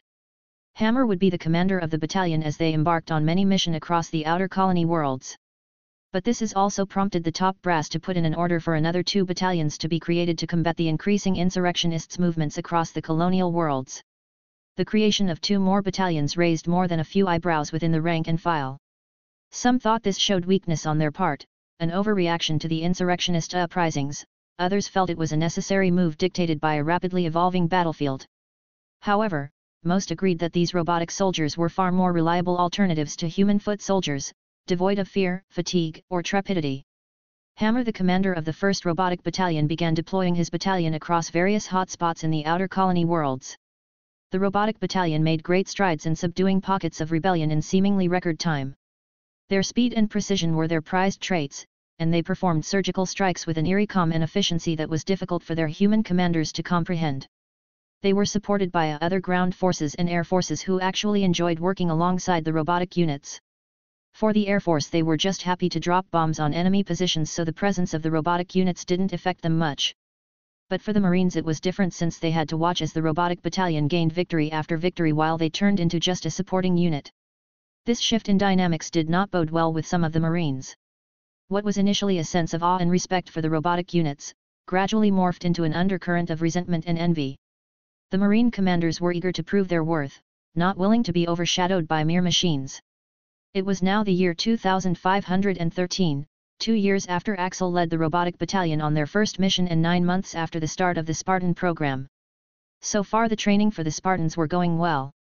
Just like in the normal Halo timeline, Chief Petty Officer Franklin Mendez was the one training the Spartans with a dummy temporary AI named Deja, which was created by Halsey to assist in the training of the Spartans. While that was going on, Axel was to be sent back to Earth for a few days to meet with Fleet Admiral Ross. Axel didn't know why the chairman of the UNSC wanted to meet with him, and he wasn't exactly in a position to decline the visit either. But the Spartan program was heading in the right direction and had already been a success, so on May 18, 2513, Axel boarded a transport ship and was taken back to Earth for the first time in years. As the transport ship entered orbit above Earth and slowly descended into the atmosphere, Axel found himself staring down at the planet he used to call home. He saw the swirling clouds and vast oceans he remembered. Upon landing on the surface at a spaceport, Axel was immediately escorted to Fleet Admiral Ross's office, a grand, ornate room filled with relics of war and adorned with medals of valor. Axel stood there, as he waited for Ross to greet him. The Fleet Admiral finally emerged from behind a tall, oak door, his stern but seasoned face revealing years of military experience. He greeted Axel with a firm handshake and motioned for him to sit. "Commander Axel," began Ross in his graveled voice. "Your robotic battalion has proven highly effective. Your work is commendable." Axel nodded in response. "It's to be expected, as I have made them for this particular situation, sir." Ross nodded, hearing Axel's response, since he could tell that the commander was confident in his intelligence, so much so that he was confident in the MCU's abilities and their usefulness. "Your achievements thus far have been extremely effective and useful to our fighting ability against the insurrectionists. And I am eager to see what more you can do in the coming years," stated Admiral Ross. "Though there are those that don't like your quick success and dislike it even more that you have been able to rank up so quickly," added Admiral Ross. Axel smirked, hearing this, as he was well aware of a few people who didn't like his quick success. "I am well aware of that, Admiral, but I can't help it when I just have so much to offer the UNSC," said Axel.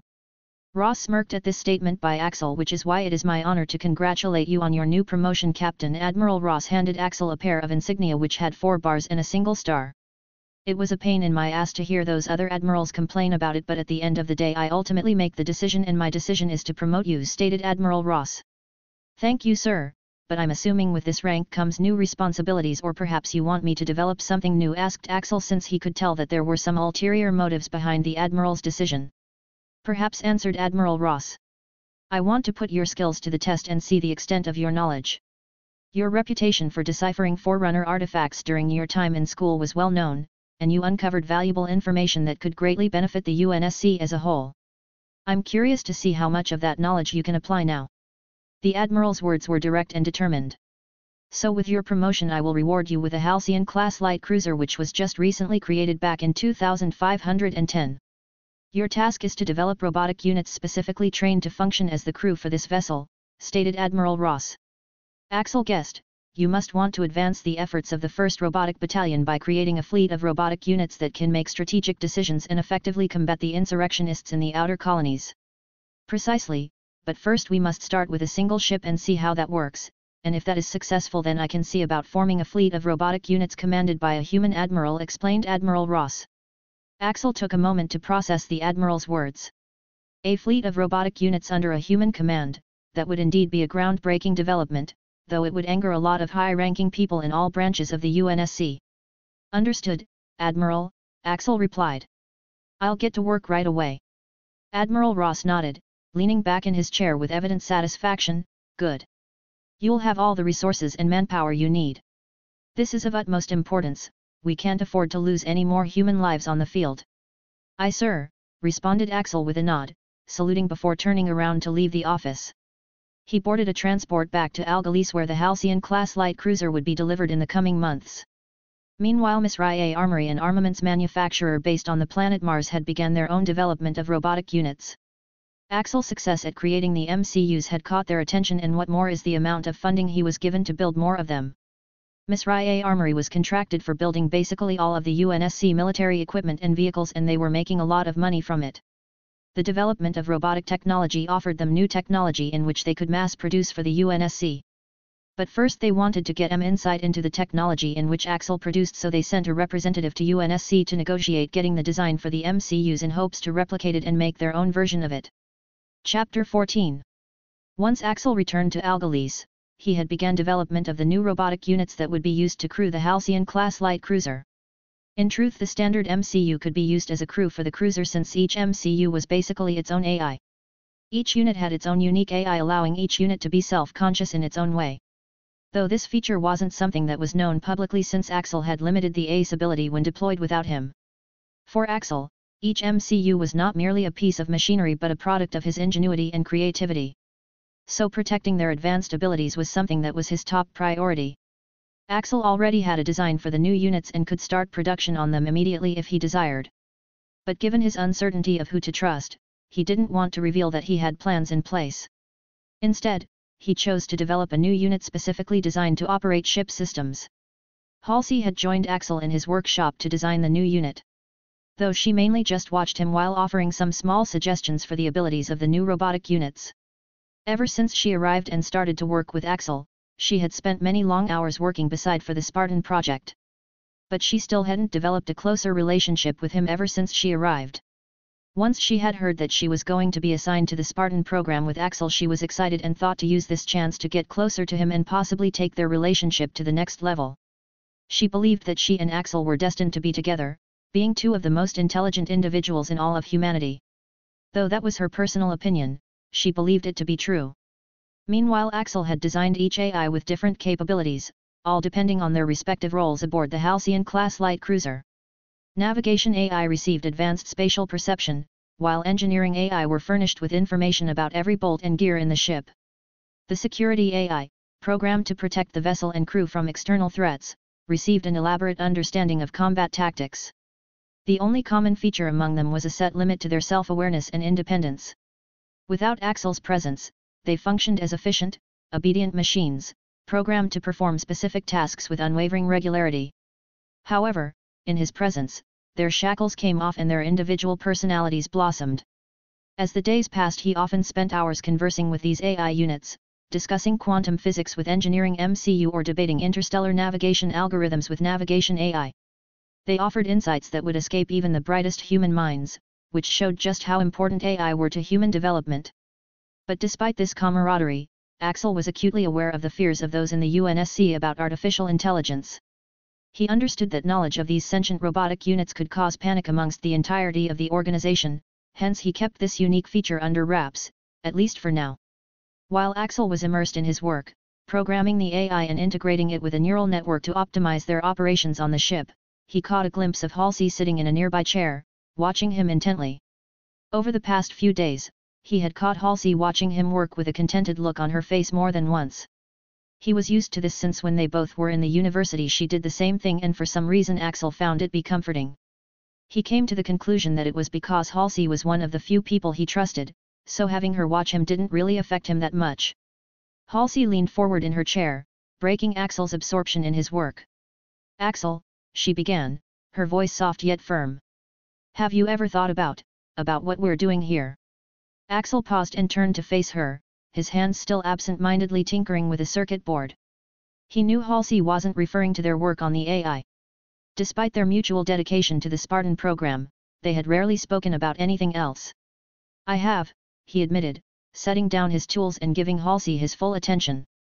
Her eyes revealed layers of emotions that baffled him: curiosity, hope, even fear. Halsey took it as encouragement to continue. "This could change everything," she said. "What we're creating here isn't just machinery but life-conscious beings." She voiced her thoughts aloud, giving words to a reality they both had been tiptoeing around for days now. The implications of their project were far more significant than any of them initially realized. But Axel was not entirely unprepared for this conversation. Having spent countless hours interacting with these AI units and witnessing their vast potential firsthand, he was fully aware of the path they were treading. "Yes, I'm aware, Halsey," he said, his voice calm and resolute. "But remember that we are not doing this without a reason. It's necessity and survival that have brought us here." Halsey nodded, agreeing with his statement. After that she didn't say any more and continued to watch him work. That's when about an hour later Axel had yawned as his eyes grew restless. Halsey noticed Axel's fatigue and gestured towards a nearby sofa in his workshop. "Come and rest, Captain," she said, patting her lap invitingly. Axel blinked, surprised at the offer, but didn't protest. He knew he needed the rest and he trusted Halsey enough to let down his guard around her. With a nod of acknowledgement, he set aside his work and made his way over to the couch, laying down with his head gently resting on her lap. Halsey began to gently run her fingers through his hair as Axel closed his eyes, his body relaxing at the soothing action. It was a moment of quiet in the middle of an ever-moving world.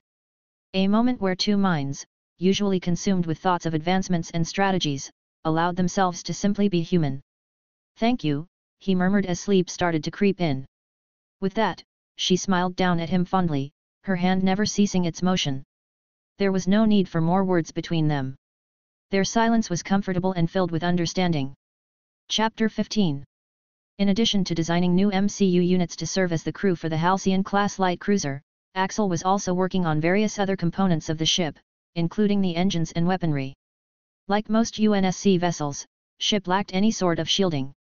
For Axel, having shielding on the ship would ensure the protection of everybody on board and also improve the ship's defensive capabilities. In addition to the shields, Axel was also tasked with improving the vessel's weaponry. The UNSC's traditional arsenal, a mix of MAC guns and Archer missiles, was effective but hardly innovative. Axel decided to rely on energy shielding as his main form of protection, as it was the only feasible option available to him at the moment. Creating other types of shields or finding a new energy source would require extensive research and development, which was currently out of reach for him. As the head of Section 3, he had a considerable amount of funding, but it still wouldn't be enough to carry out his plans. While ONI was providing some resources, he knew he would need more. However, he also understood the dangers of introducing new, powerful technology without proper caution. He didn't want it to fall into the wrong hands or be misused in any way. Once he held a higher position of power than his current one, he would begin to develop and put into action more groundbreaking new technology. For now, Axel poured his focus into the energy shields. He tirelessly worked on enhancing their power output without compromising the ship's other systems. He ran numerous simulations and test runs on the energy shield and how much energy they would consume while in combat. The trouble with energy shielding was the delicate balance between power efficiency and defense capability. Too much emphasis on one and the ship would either drain its power reserves too quickly or fail under a heavy bombardment. These calculations were meticulous and had to be precise. They were, in essence, the line that separated life from death for the ship's crew during battle. Axel didn't know why the UNSC didn't think of energy shielding before. Maybe they didn't see the need for it, or maybe they were incapable of creating a workable design that wouldn't drain the ship's power. Or perhaps the ship's weapons drew too much power when shot. The MAC cannon on the ship, being the main weapon, was a powerful weapon which could tear a ship apart in one shot, but it also drained a lot of energy and took time to recharge. There were many factors tying into the creation of energy shielding, yet this was only a future thing that Axel would add. Maybe in the next 10 years, or he would add this technology to the ship, since right now he was in no position to deny his superiors access to this technology should they demand it. For the next few weeks Axel worked on the energy shielding project while keeping it a secret from everybody else. It wasn't until the start of August that he switched his focus from the energy shielding to the engines, or more precisely the slip space drive on board the ship. The Halcyon-class light cruiser was equipped with a Sha Fujikawa Translight engine, which was capable of making transitions to and from slipstream space, thus enabling faster-than-light interstellar human travel. A/N, this next part is a description on the functionality of the engine, so it might or might not be interesting to some. The Sha Fujikawa Translight engine functions by creating ruptures, referred to in some sources as wormholes, between normal space and an alternate plane known as slip space. The non-standard physics of slip space allow it to be used as a shortcut realm, facilitating interstellar travel between distant regions in reasonable time, usually months depending on the distance. The engine makes ruptures by using high-power cyclic particle accelerators to generate microscopic black holes. Because of their low mass, Hawking radiation gives them a lifetime of around a nanosecond, or potentially a little longer than a whole second, before they evaporate into useless thermal energy. In that nanosecond, the engine manipulates them into forming a coherent rupture between normal space and the slipstream. An engine remains active for the entire period that a spacecraft is in the slipstream.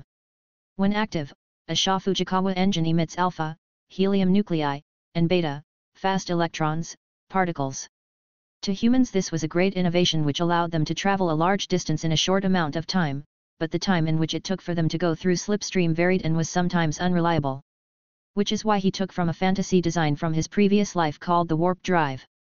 The warp drive would basically warp space-time so that it moves faster than the speed of light, and that's putting in simple terms.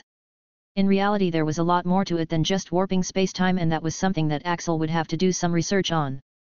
But once he did create it, then the UNSC would have faster and safer methods of traveling at the speed of light. While Axel was focused on this, Halsey was busy with the future Spartans.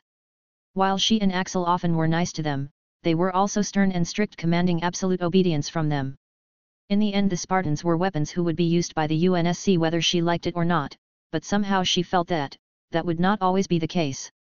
She knew that the UNSC would probably treat them like they were simple machines and not the path forward for humanity, which would conflict with her goals of taking humanity to the next level. But for now she would just focus on the present and come up with a solution once the problem starts to become apparent. Chapter 16. Current year was 2515, 2 years after the start of the Spartan program. Axel was still working on the new warp drive for his ship. During a call with Admiral Ross he had mentioned how he was researching and developing a brand new warp drive for faster-than-light travel. Admiral Ross was immediately intrigued at this statement, since the most recent slip space drive, the Sha Fujikawa Translight engine, was created back in 2291, which was about 224 years ago. And until now no other FTL drive had been created or even reached the level of the Sha Fujikawa Translight engine, which made Admiral Ross intrigued, wondering if Axel could do it or not. If he could do it, then Admiral Ross could see it being a revolutionary technology that will reshape the way they travel through space if it was determined to be better than the Sha Fujikawa Translight engine. In 2291, when Sha Fujikawa Translight engine was invented, it was seen as an eldritch marvel, a dream birthed from the minds of legendary scientists who dared to look beyond the veil of reality. But there was always room for improvement, and if anyone could find it, Axel was sure that he could do it because of his previous knowledge. He may not have known the specifics of how the fantasy warp drive was created in his previous life, but with his intelligence, he could create a similar model using the information he possessed. This would allow him to bring the fantasy warp drive to reality by 2517. Made of titanium and decorated with shining quantum conductors, the warp drive was assembled over a span of the next 2 years. The process was painstakingly slow. Every piece had to be fitted with extreme accuracy in order to avoid potential disaster upon activation. However, once finished, he could duplicate the design and its blueprints, making it more accessible for others to create their own warp drives in a much shorter time. But now on June 3, 2517, Axel had successfully completed the project and was ready to present it to Admiral Ross. Admiral Ross had cleared his schedule and made his way to Algolese to witness the warp drive in person alongside Admiral Cole. Admiral Cole was en route to Algolese, so Admiral Ross took the opportunity to catch a ride on his ship and have a conversation with the man responsible for bringing Axel into the UNSC. This also gave him a chance to get acquainted with Admiral Cole, who had recently demonstrated his skills by capturing an insurrectionist cell. As the two admirals approached Algalese after 3 months of traveling through slip space, they could see Axel's ship on the horizon.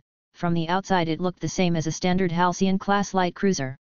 Captain Sias, the commander of Admiral Cole's vessel, noted their arrival with his customary brevity. "Sir, we have reached Algalese." The admirals disembarked from their ship and took a shuttle to the cruiser which landed in the hangar. Once they landed, the admirals had noticed the large amount of MCUs in the hangar.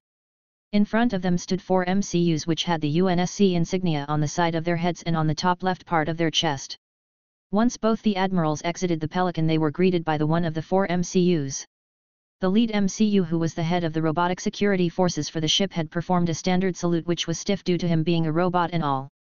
"Welcome aboard, admirals. Captain Axel is waiting for you in the engine room and I have been instructed to take you there, sir," said the MCU. Admiral Ross had returned the salute before he answered, "Very well, take us there." The journey through the monumental ship was a short one, and before long the admirals were greeted by a gleaming blast door. It retracted with a deafening clank, and a torrent of cold, crisp air spilled out, carrying with it the faint hum of energy. Within the cavernous engine room, they found Axel standing over a MCU who was sitting at a console. Upon their entrance, he straightened up, and turned to face them. "Admirals," he greeted them with an affirming nod, his voice echoing around the colossal room. Admiral Ross stepped forward to meet him, extending his hand for a firm shake. "I hope we didn't interrupt anything important, Captain." "Nothing, sir, I was just checking on the engineer robot to make sure that everything was operating at normal levels," responded Axel nonchalantly as he reciprocated the gesture. "Shall we get on with it then?" Admiral Ross nodded in agreement. "Absolutely." With that, Axel moved towards what appeared to be a glass case enclosed in titanium frame. It stood a few meters taller than him and emanated an indigo hue that illuminated his figure in an otherworldly glow. Within it lay their reason for being there, the warp drive. "I must say it's impressive," said Admiral Cole, observing closely. "Indeed it is," said Admiral Ross. "What's the difference between this war drive and the slipspace engine?" asked Admiral Ross. "A matter of efficiency and stability, Admiral," replied Axel, his eyes reflecting the mystical glow of the warp drive. He moved to a holographic interface near the glass case. "The Sha Fujikawa Translite engine, remarkable though it is, relies on the creation and manipulation of slipspace holes. This method is fast but, as you know, fraught with instability. It leads to accuracy issues and poses dangers due to potential tears in our dimension." Flicking his fingers across the holographic interface, he summoned a simplistic model of their galaxy. A tiny point of light moved from one planet to another, leaving a colorful trail behind.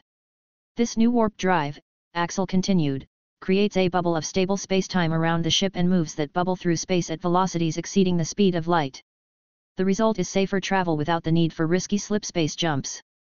Both admirals stood silent for a moment. The implications of such technology were profound. Fleet strategies would need to be rewritten. Planets once deemed unreachable could now be explored. Admiral Ross broke the silence by moving closer to the warp drive. He studied it with an intensity that only someone with years of space combat experience would have. "If I'm understanding you correctly," began Admiral Cole slowly, breaking his contemplative silence, "this implies we won't be needing any more slipspace coordinates which take hours to calculate. Though it didn't actually take hours thanks to the creation of AI, but without it they would need hours." Axel nodded affirmatively. "Exactly, sir. That's just one benefit among many: efficiency in fuel consumption, less wear and tear on ships, and most importantly," he paused for emphasis looking at both admirals, "it fundamentally changes the game of space warfare. No more would we need to worry about advanced scouts and potential leaks of our jump coordinates. With this technology, we could theoretically appear anywhere at any time with no prior warning." The admirals took a step back, absorbing the weight of Axel's words. It was clear that the benefits far outweighed the risks. "And how soon can this become a reality for our fleet?" Admiral Ross's question echoed through the room. "With your approval, sirs, I'd estimate 5 years, Axel replied confidently. Admiral Ross was shocked. Only 5 years. That was a short time considering how superior this technology looked. "I'm eager to see this technology firsthand, and I want to see for myself whether or not it is actually superior than the Sha Fujikawa Translite engine," said Admiral Cole. While he believed what Axel said, he also wanted to see the technology in action. "Of course, Admiral, if you would follow me to the bridge, then I will jump back to Earth, which should only take between 30 minutes to an hour," stated Axel. 30 minutes to an hour. stated Admiral Cole, surprised by the time it would take, since on the trip here it took 3 months, but now with this warp drive it would take between 30 minutes to an hour. Admiral Ross raised his hand. Enough talk, Admiral, let's stop wasting time and see this warp drive in action already. With that, Admiral Cole didn't ask any more questions and proceeded to the bridge with Admiral Ross and Axel. Along the way they had seen various MCUs which were walking around the ship, or some which were just in standby mode. Admiral Ross had asked Axel about these various MCUs. Axel had explained how each one was made to cover every job within the ship, while some had more than a few jobs and responsibilities. Though he was lying, since all of the MCUs were the same and could perform any job on the ship, he just wanted to keep this fact a secret from the admirals. After a few minutes they had arrived at the bridge, and Axel had prepared the ship by first putting in the coordinates for Earth, allowing the onboard AI to plot the course and direct the ship in the right direction. Once they were aligned in the correct direction, the ship had prepared the warp drive as the admirals were instructed to strap in. As the admirals secured themselves into the sleek, cushioned seats of the bridge, a strange humming began to resonate through the ship. It was a low, pulsating sound that seemed to vibrate from the very core of the vessel. "All right, admirals," Axel turned to face them, his expression calm, but there was a glint of excitement in his eyes. "Are you ready?" "Fire it up," Admiral Ross commanded, gripping the armrests of his seat with an air of anticipation. Nodding in response, Axel turned back to face the console and pressed a large button, causing an audible gasp-like sound to echo throughout the ship. A moment later, the humming grew louder and the ship shuddered as if awoken from a deep slumber. The magnificent view screen at the front of the bridge began to shimmer and distort, as if looking into a wavy mirror. Then, with a sudden thrust that pressed them back into their seats, they were moving, and not just moving but warping space itself. Outside the vessel, stars transformed into long streaks of light that shot past them like comets in fast forward. It was an awe-inspiring sight, one that echoed the grandeur and enormity of this new epoch in space travel. Chapter 17. Inside the ship, silence reigned as both admirals watched the universe go by faster than they ever thought possible. It was as if the heavens themselves were bending to their will, accommodating their journey in a way that defied all known laws of physics. "Remarkable," Admiral Ross murmured, his eyes reflecting the cosmic spectacle unfolding before them. Even with all his years of service, he had never seen anything like this. It was a moment that would forever be etched into his memory. Admiral Cole sat just as mesmerized, his usual stoic demeanor giving way to a rare show of astonishment. The sheer speed and smoothness of their travel surpassed everything he'd hoped for. In his head he was glad that he had adopted Axel when he was young, since his investment was paying off well. The warp drive was living up to its promise. This wasn't just a mere technological upgrade, it was a quantum leap for humanity.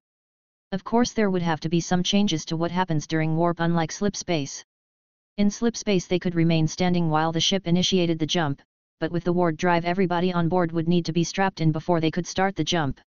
This wasn't a major problem for them, as the positives severely outweighed the negatives.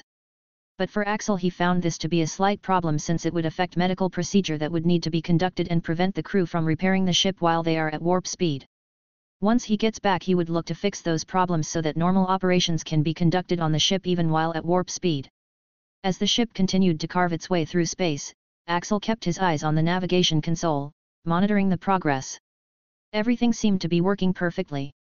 And before they knew it 45 minutes had passed since they went into warp speed, and before they knew it, the radiant blue sphere of Earth came into view. They had arrived. The ship decelerated with incredible smoothness, coming out of warp without any adverse effects commonly associated with slip space jumps. No nausea. No disorientation. Axel glanced back at the admirals, who were still staring slack-jawed at Earth's orbit now filling up the ship's view screen.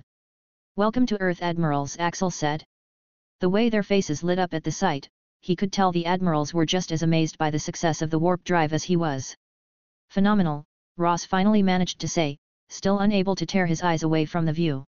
He had traversed across star systems numerous times, but today's experience was entirely unique. The whole universe suddenly felt smaller, within reach.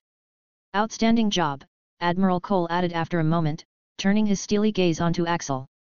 There was a newfound respect in his eyes. "You've just ushered in a new era." Axel nodded, understanding the admiral's amazement at the warp drives. But they were far from what he had planned for the future. Today he may have made history, but within the next 2 decades, his name would be ushered into history and talked about for the next centuries. "But we can't rest now," Admiral Cole continued, his expression growing serious again. We need to ensure this technology remains with us and doesn't fall into enemy hands. Admiral Cole was referring to the insurrectionists, since if they got their hands on this, then they would be able to truly cause a lot of problems all across the outer colonies. Yes, sir, Axel replied, understanding what could potentially happen, but also not caring too much since that problem rested in the hands of Admiral Ross and the rest of the top brass. For now at least. Yes, we must keep the secrecy of this technology, said Admiral Ross, looking at Axel, wondering what his response would be to his next statement. As such, I would like the UNSC to control this technology for now until it can be publicly released, stated Admiral Ross. For Axel this wasn't a problem, since even if the warp drive fell into enemy hands, he would have in his possession another more powerful warp drive than the current one that he just made. I was always going to hand the technology over to the UNSC Admiral, so it's not a problem, stated Axel. Very good, Captain, replied Admiral Ross. Though it has been 2 years since you had been promoted, and I don't see a problem with promoting you once again. But if I do that, then I would have you deal with the insurrectionists in the outer colonies to promote your fame and show others your ability to lead, and that you deserve the rank of Rear Admiral, announced Admiral Ross. Admiral Cole was not surprised by this announcement, since Axel had done something that would reshape warfare and increase their ability to combat the insurrectionists in the outer colonies. Very well, Admiral, if I must prove myself, then I am more than willing to do it, replied Axel. Good. Within the next few months I will announce your promotion and put you in charge of a battle group which will be assigned to the outer colonies, said Admiral Ross. Thank you, Admiral, Axel said, as in his mind he was growing closer and closer to potentially becoming the leader of the UNSC. Being assigned to the outer colonies would not only ease any doubts about his leadership abilities, but also boost his reputation within the UNSC. He saw this as an opportunity to prove himself and make a difference in the messy war zone where rebellious groups constantly fought against the UNSC for independence. Anything else for now? Axel asked after a moment, glancing from Ross to Cole. No, Admiral Ross finally said, his gaze returning to Axel. You've done well today. Keep innovating, keep pushing, our future rests in hands like yours. Axel nodded at the heavy words. But they were not entirely new to him. He had always known that his work could change the course of humanity's destiny. This was just firm confirmation of that fact. With another nod at the admirals, Axel had returned to his console while Admiral Ross was escorted to the hangar where he would take his Pelican back to Earth. Once the Pelican returned, Axel and Admiral Cole would jump back to Algalese, where Admiral Cole would return to his ship and Axel to his lab. Chapter 18. Upon returning to Algalese, Axel's focus shifted back to the Spartan program and the young Spartans he was responsible for. During their training, he balanced compassion and understanding with strict discipline and demanded absolute obedience from them. They were the future of humanity, and as such they were not normal soldiers, nor should they act like normal soldiers. But they are still human, which is something that Axel constantly stressed to them. Regardless of their future paths, they will always be human, and nothing can change that, no matter the situation or others' perceptions. In the early morning hours, he would gather the young Spartans in the training hall. The air was cold and filled with anticipation. Axel, standing tall and imposing, would begin his lessons. Remember, he'd say, his voice echoing in the room, you are not just soldiers. You are defenders of humanity. Each one of you has a purpose that extends beyond the battlefield. Your strength lies not only in your ability to fight but also in your capacity to comprehend and empathize with those you strive to defend. These were not easy concepts for the young trainees who had been rigorously drilled into believing they were merely weapons forged for war. But Axel persisted, unraveling their preconceived notions, urging them to think critically about their role as Spartans. During the days, they trained hard, learning new combat techniques, studying military strategy, honing their physique to peak perfection. But in the evenings, Axel made them sit around a burning fireplace while he weaved stories of great heroes who balanced valor with kindness, warriors who epitomized bravery yet understood the pain of loss. These legendary figures hailed from a time long gone, when battles were fought with swords and bows instead of guns and bombs. However, their stories still hold significance and can influence our thoughts and actions even in modern times. This dichotomy, this contrast between being a weapon and being human, was something many took time to understand. There were moments of pushback and confusion, but Axel remained confident that he could shape these young minds into something more than mere machines of war. Every day for the next few months Axel trained with the Spartans alongside Chief Mendez until his promotion to Rear Admiral had came through. Axel had traveled back to Earth, where he stood in front of a few higher-ranking admirals including Admiral Cole and Admiral Ross, and received his new rank as a 2-star admiral. It was a little surprising that he jumped directly up to a 2-star admiral instead of being a 1-star admiral first. But he didn't complain since there was no point at complaining over a higher rank. Though he had the idea that Admiral Ross probably had to step over a few toes to get him that rank. While he wasn't trustworthy yet, he was still an asset in which Axel used to get a much higher rank within the UNSC. Upon receiving his promotion to 2-star admiral, the youngest at the age of 25, his popularity spread across multiple planets within the UNSC. His name was plastered on various media platforms, solidifying his status as a rising star within the UNSC. But amidst the flashing lights and deafening roars of applause, Axel remained unmoved. His rise within the ranks of the UNSC was something planned, and so far it was a success. With his innovations, which would greatly enhance the UNSC, he could transform it into a much stronger military power. That alone would warrant promotions and awards from the higher-ranking military members. And while his adversaries would increase within the UNSC, his determination stayed steadfast. He knew that each step taken higher up the ladder meant more enemies waiting in the shadows, waiting for him to fail. But fear did not have a place in Axel's heart. With his new rank, he was exposed to more resources and strategic intel which he funneled back into the Spartan program, ensuring they were always ahead and evolving. After the ceremony, he was granted 3 additional ships to form a battle group. 2 of them were the Gorgon-class heavy destroyer, which was the first of its class introduced into the UNSC. The last ship was the Epic-class heavy carrier, which is currently the most heaviest carrier in service in the UNSC. The Epic-class carrier contained 12 hangar bays, each of which held 3 dropships and 2 fighters. In addition, it also carries 800 Marines. They also carry a number of strike fighters and troop transports. It also could hold up to a total of 36 dropships and 24 fighters. Adding his current ship, the Halcyon-class light cruiser, he now had a total of 4 ships to form a battle group to engage the insurrectionists within the outer colonies. Admiral Ross had put him in command of the UNSC battle group called Battle Group Tango. Immediately upon receiving his battle group, Axel was given orders to engage all insurrectionists within the outer colonies and maintain stability and order. Axel accepted the assignment and had returned to Algalice on his Halcyon cruiser. The rest of the battle group was still equipped with the Sha Fujikawa Translight engine, and it would take 2 months before they would arrive at Algalice, where Axel would equip them with their own warp drive. For each ship, Axel would have to design a different sized warp drive because of the weight of the ships, which were different in the size. For the heavy destroyers, the warp drive would only need to increase in size, and reactor would need to be improved to increase the ship's power output. To accommodate the heavy carrier, Axel would have to enlarge both the warp drive and the reactor, as it was significantly larger than the destroyers and Halcyon light cruiser and carried a much heavier weight. The warp drive would have to be expanded in order to handle the added weight and size of the ship.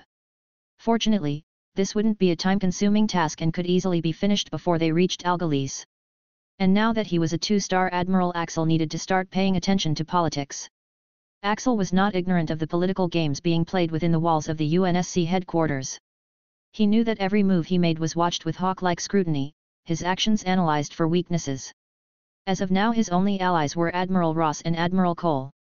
But those could change at any time, especially since Admiral Ross had caused a lot of problems within the UNSC by forcing through Axel's promotion. A few other admirals and the very small few fleet admirals were worried that Admiral Ross was overusing his authority to promote Axel to the rank of 2-star admiral. Though the biggest reason was simply because of jealousy, they didn't think that Axel deserved to be a 2-star admiral and was highly upset at his quick rise to power. Even if within the Security Council Admiral Ross had gotten a majority of votes to promote Axel, a lot of people within the UNSC Navy was the main ones voicing their opposition to Axel's new rank. The other branches didn't have much of a negative opinion, partly because they weren't directly affected. His promotion was seen by many as a threat, an unpredictable factor shaking up the old order.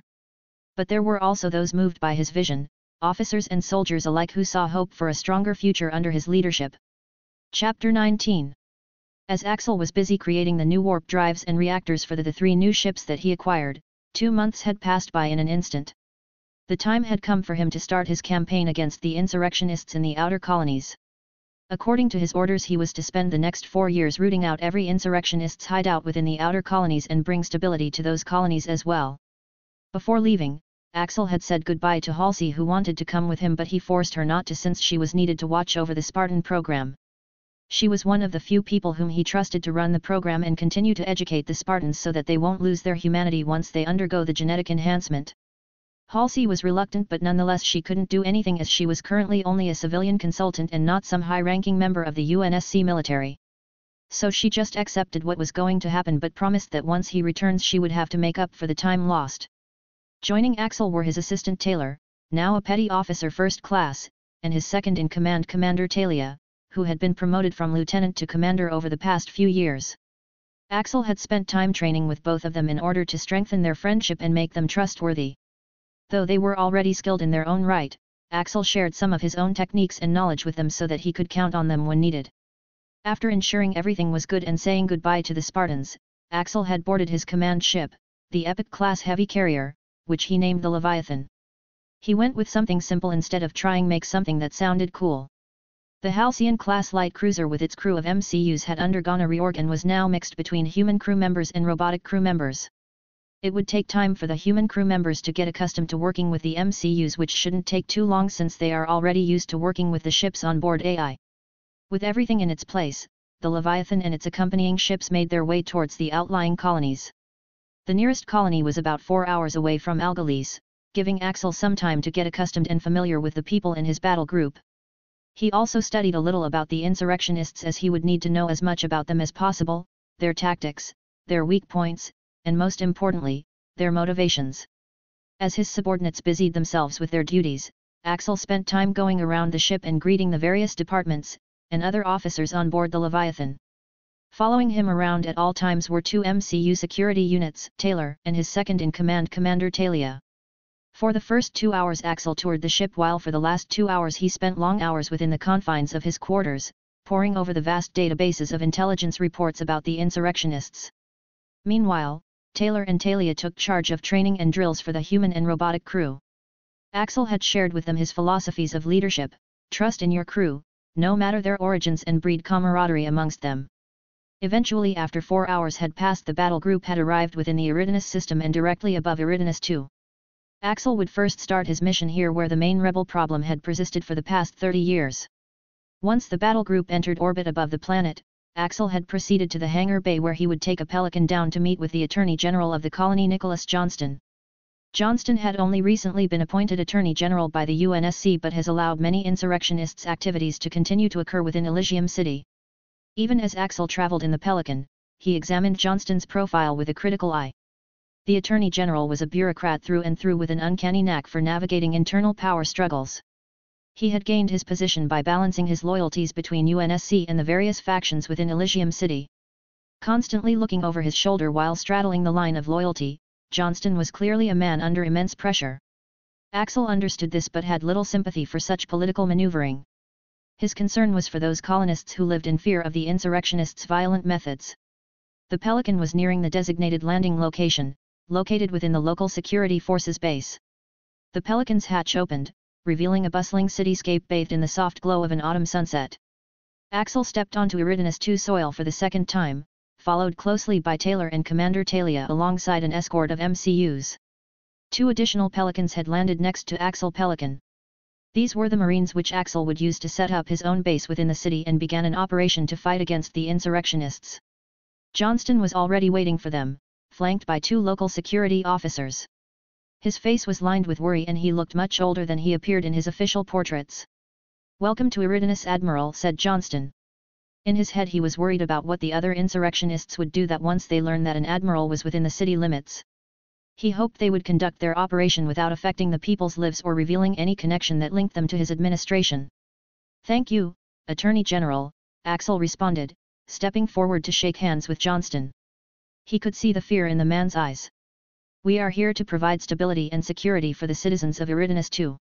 Johnston nodded, although he looked as if he doubted those words. "I have been meeting with some important figures around town, hoping to build a coalition against the insurrectionists." Johnston lied. To Axel this statement was not entirely convincing. He wondered if Johnston was really trying to build a coalition or if he was merely attempting to play both sides as he had always done. Regardless, he knew that it was essential to get locals on board in order to effectively combat the insurrectionists. A plan had already begun forming in the back of Axel's mind. To win this war, he would need intelligence, and who better to provide it than those who lived among the insurrectionists? Axel had simply told Johnston that all he would require is his cooperation, in which Johnston denied since he didn't want to escalate the insurrectionists' activities. Though his real reason was that he didn't want UNSC to just start flexing their authority within the colony. Axel stared at Johnston, trying to determine if he should go ahead and arrest the man for associating with the insurrectionists, or should he use Johnston to gain valuable data on the insurrectionists, therefore limiting the amount of casualties on his side. He chose the latter since he didn't have an infinite number of lives which he could just use to attack the insurrectionists. "All right then, Attorney General, since you won't cooperate, I will just find the answers myself," stated Axel as he turned around and began shouting orders to the Marines to set up a base within an abandoned building he found in the planet's records while he was on the Pelican.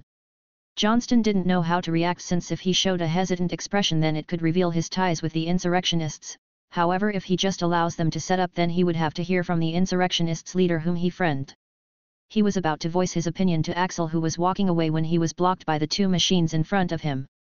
Seeing this, he turned around and walked back to the government headquarters, followed his two guards. Meanwhile, the Marines, under orders from Axel, began to create a headquarters within the city to start gathering intelligence and conducting operations against the insurrectionists. Chapter 20. Axel and his team of Marines had been on the ground for weeks, gathering intelligence from the fearful inhabitants of the planet. At first, the locals were reluctant to speak, their silence fueled by their deep-seated fear of the insurrectionists. But as time went on and Axel's presence became more familiar, they began to open up, sharing valuable information about the United Rebel Front. But after 2 weeks of being on the planet, Axel had led an operation against the insurrectionists group known as the United Rebel Front. It was the same group in which he fought against during his first battle on Eridanus II, and they were led by the same man. He had found out after the completion of the operation that Colonel Robert Watts was still leading the United Rebel Front and had become active once again. The news of their defeat spread like wildfire among the local inhabitants, who finally saw a glimmer of hope in Axel and his men. For far too long, the insurrectionists had disrupted the stability of the planet with their dangerous ideas and influence over the population. They targeted vulnerable children, indoctrinating them into their cause and robbing them of a brighter future. Days turned into weeks, and while the insurrectionists lay low in hiding, Axel spent every waking hour deciphering any piece of information that could lead him to Watts. The inhabitants, now more comfortable with the Marines' presence, offered invaluable support in Axel's quest. They all knew too well the kind of destruction United Rebel Front could unleash under Watts' leadership. The citizens had initially rallied behind Watts when they first declared their independence. However, as their rebellion against the UNSC continued to fail, the United Rebel Front resorted to more aggressive and violent tactics. They began disregarding civilian casualties in their fight against the UNSC and even recruited young children into their movement, robbing them of a potential future that could have been brighter. A sense of normalcy returned to the planet as the insurrectionists retreated further into irrelevance. The local markets started bustling with activity once more, children returned to schools, and adults to work. The Marines, instead of being viewed as menacing occupiers, were now seen as liberators and protectors. Days blurred into nights with Axel and his team hunched over maps lit by dimmed emergency lights in their makeshift war room, marking possible hideouts for Watts. The locals who had suffered under the United Rebel Front's rule, turned spies for Axel, providing him with further clues about Watts' whereabouts. As they grew closer to locating Watts, a day's journey away from the city where the Marines had set up base, Axel could feel the tension rising among his men. For many, this was personal. Lives had been lost, families torn apart. And at the center stood Colonel Robert Watts. The day finally arrived when they were to carry out the operation against Watts. Under the pre-dawn sky laden with stars, Axel gathered his men around him for a final briefing. He looked into each of their eyes and saw a shared determination. All of them were ready to end this chapter of violence. At 0800 on November 11, 4 Pelicans carrying Marines and MCUs had took off, escorted by 2 A-144 Falcons. The final hideout of the United Rebel Front was discovered somewhere inside of the dense jungle. They were spotted during a routine patrol by a Pelican which came under fire from the insurrection base less than 24 hours ago. The Pelican was able to return back to base with minimal damage and the crew unhurt. This time Axel decided to stay behind in the command center and command the Marines and the MCUs from behind a screen. As they neared the hideout, 2 Longsword-class interceptors flying above them had rushed forward towards the hideout. "This is Alpha 1 to command. We have lock on the insurrection base. I say again, we have lock on the insurrectionists' base," reported one of the Longsword pilots. "Acknowledged, Alpha 1, Axel's voice crackled over the comms. "Hold fire. Wait for my command." The silence of anticipation hung heavy in the command room, the glow from the screens casting an eerie light on everyone's focused faces. Axel's eyes were glued to a map on his screen, a blinking dot representing the long swords circling above the insurrectionist base well out of view of the insurrectionists and their weapons. Delta Team, Axel commanded over his headset, move into position and await my signal. Remember, our priority is to capture Watts. Delta Team confirmed the orders and Alpha 1 continued to circle above the insurrectionist base. The seconds ticked by as they waited for the right moment to strike. That's when Delta Team had reached their position and started to unload from the Pelicans. The Falcons hovered above providing aerial cover as the Pelicans lifted off and began to move to their secondary position where they would wait to evac the ground troops. Beside them, Bravo Team had went their own way towards the base to attack it from another side. After a few minutes of walking, the view of the insurrectionists' base had came into view. Delta Team's commander had contacted command. Delta Team to command, we are in position and ready to commence the mission, reported the commander. Bravo Team to command, we are in position as well and ready to commence the mission, reported Bravo Team's commander. Copy that, Alpha Team, you are cleared hot to open fire, ordered Axel. In the next moments the two long swords had unleashed a barrage of ASGM-10 missiles at the insurrectionists' base. At the same time, Delta Team and Bravo Team moved towards the base as the Falcons laid down cover fire against any defenders still moving within the base. A large wave of Marines and MCUs moved at the same time towards the base, taking cover as needed. As they got closer, the remaining defenders had attempted to open fire on the approaching infantry, but they were gunned down by the Falcons or shot by the returned fire from the ground troops. Through the chaos and smoke of battle, the Marines moved like a well-oiled machine, their movements precise and systematic. Every corner was checked, every room cleared, they were leaving no stone unturned in their search for Watts. Delta 2 to command, a voice crackled over the comms. We've secured the southern portion of the base. No sign of Watts. Acknowledged Delta 2, continue sweep. Axel responded, his eyes still glued to the screen in front of him, watching as the blinking dots on the map started moving further into the compound. Meanwhile, Bravo Team had managed to secure the northern side of the base, but their progress was slower due to stubborn pockets of insurrectionists who were putting up a fierce fight. Bravo 1 to command, their leader radioed in. We're meeting heavy resistance. Axel pursed his lips and looked at a separate screen that showed heat signatures within the compound. A cluster of red dots indicated insurrectionists holding up Bravo Team, while few scattered ones appeared to be retreating towards a structure at the eastern edge of the compound. Eagle Eye, he called into his mic. I need eyes on East Sector structure at coordinate E7. On the screen, an overhead drone started moving towards E7. Within moments an image popped up showing a stronghold-like structure with fortified walls and numerous guards at all entrances. Alpha 1, Axel commanded. Provide covering fire for Bravo Team on north side. Delta Team, move towards East Sector. Watts is possibly in there. As Delta Team began to advance towards E7, they encountered moderate resistance but nothing they couldn't handle. With Alpha 1 providing cover, they managed to push through, leaving the rebels little time to prepare. As they neared the structure, Axel's voice echoed over their comms, Delta Team, hold back. Bravo 2 and 3, you're up. Quick as lightning and twice as lethal, Bravo 2 and 3 moved into position. They were the demolitions experts, tasked with blowing the door to Watts' potential hideout. Their hands danced with practiced ease over the array of explosive devices they carried, selecting the most effective for the job. Bravo 2 and 3 in position, came a report from their commander. Stand by, Axel confirmed soberly. He knew that as soon as that door was breached, anything could happen. Watts could be waiting on the other side with a platoon of his most loyal soldiers, or he could be alone, desperate and cornered. As Axel gave his go-ahead, a deafening boom echoed through the airwaves. Dust billowed up in thick clouds, obscuring vision momentarily before it began to settle under the artificial lights of their helmets. Gunshots rang out from inside, ricocheting off steel walls and concrete floors. Delta Team move! Commanded Axel. Breaching into the stronghold revealed a scene of chaos. Some insurrectionists scrambled towards them firing wildly, others lay motionless amidst smoke and debris from the explosion. Yet there was no sign of Watts. Suddenly, gunfire erupted from a fortified room at the back of the stronghold. A hailstorm of bullets sprayed from what appeared to be a last-stand barricade. Axel studied the live feed on his screen intensely. Hold your position, Delta, he ordered. Bravo 4 and 5, you're up. Suppress that room. Two flashes of movement on Axel's screen indicated Bravo 4 and 5 moving into position, their movements quick and calculated. They positioned themselves on both sides of the fortified room and, in unison, unleashed a barrage of suppressive fire. The gunfire from the room faltered, then went silent. The momentary lull gave Delta Team the window they needed. They stormed into the room, their weapons at the ready. The sight that met them was one of desperation. A handful of insurrectionists had been making their last stand, using whatever they could as cover. Among them was a middle-aged man, hands raised in surrender. "Watts!" One of the Marines crowed over the COMM link. "We've got Watts." Axel's tense features relaxed slightly at the confirmation. "Secure him and prepare for extraction," he commanded. Delta Team swiftly moved to secure Watts, disarming him and restraining him with cuffs.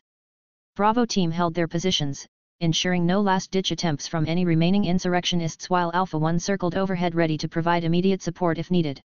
Minutes later, 2 Pelican dropships descended from the sky, gliding through the smoke and debris kicked up by the battle.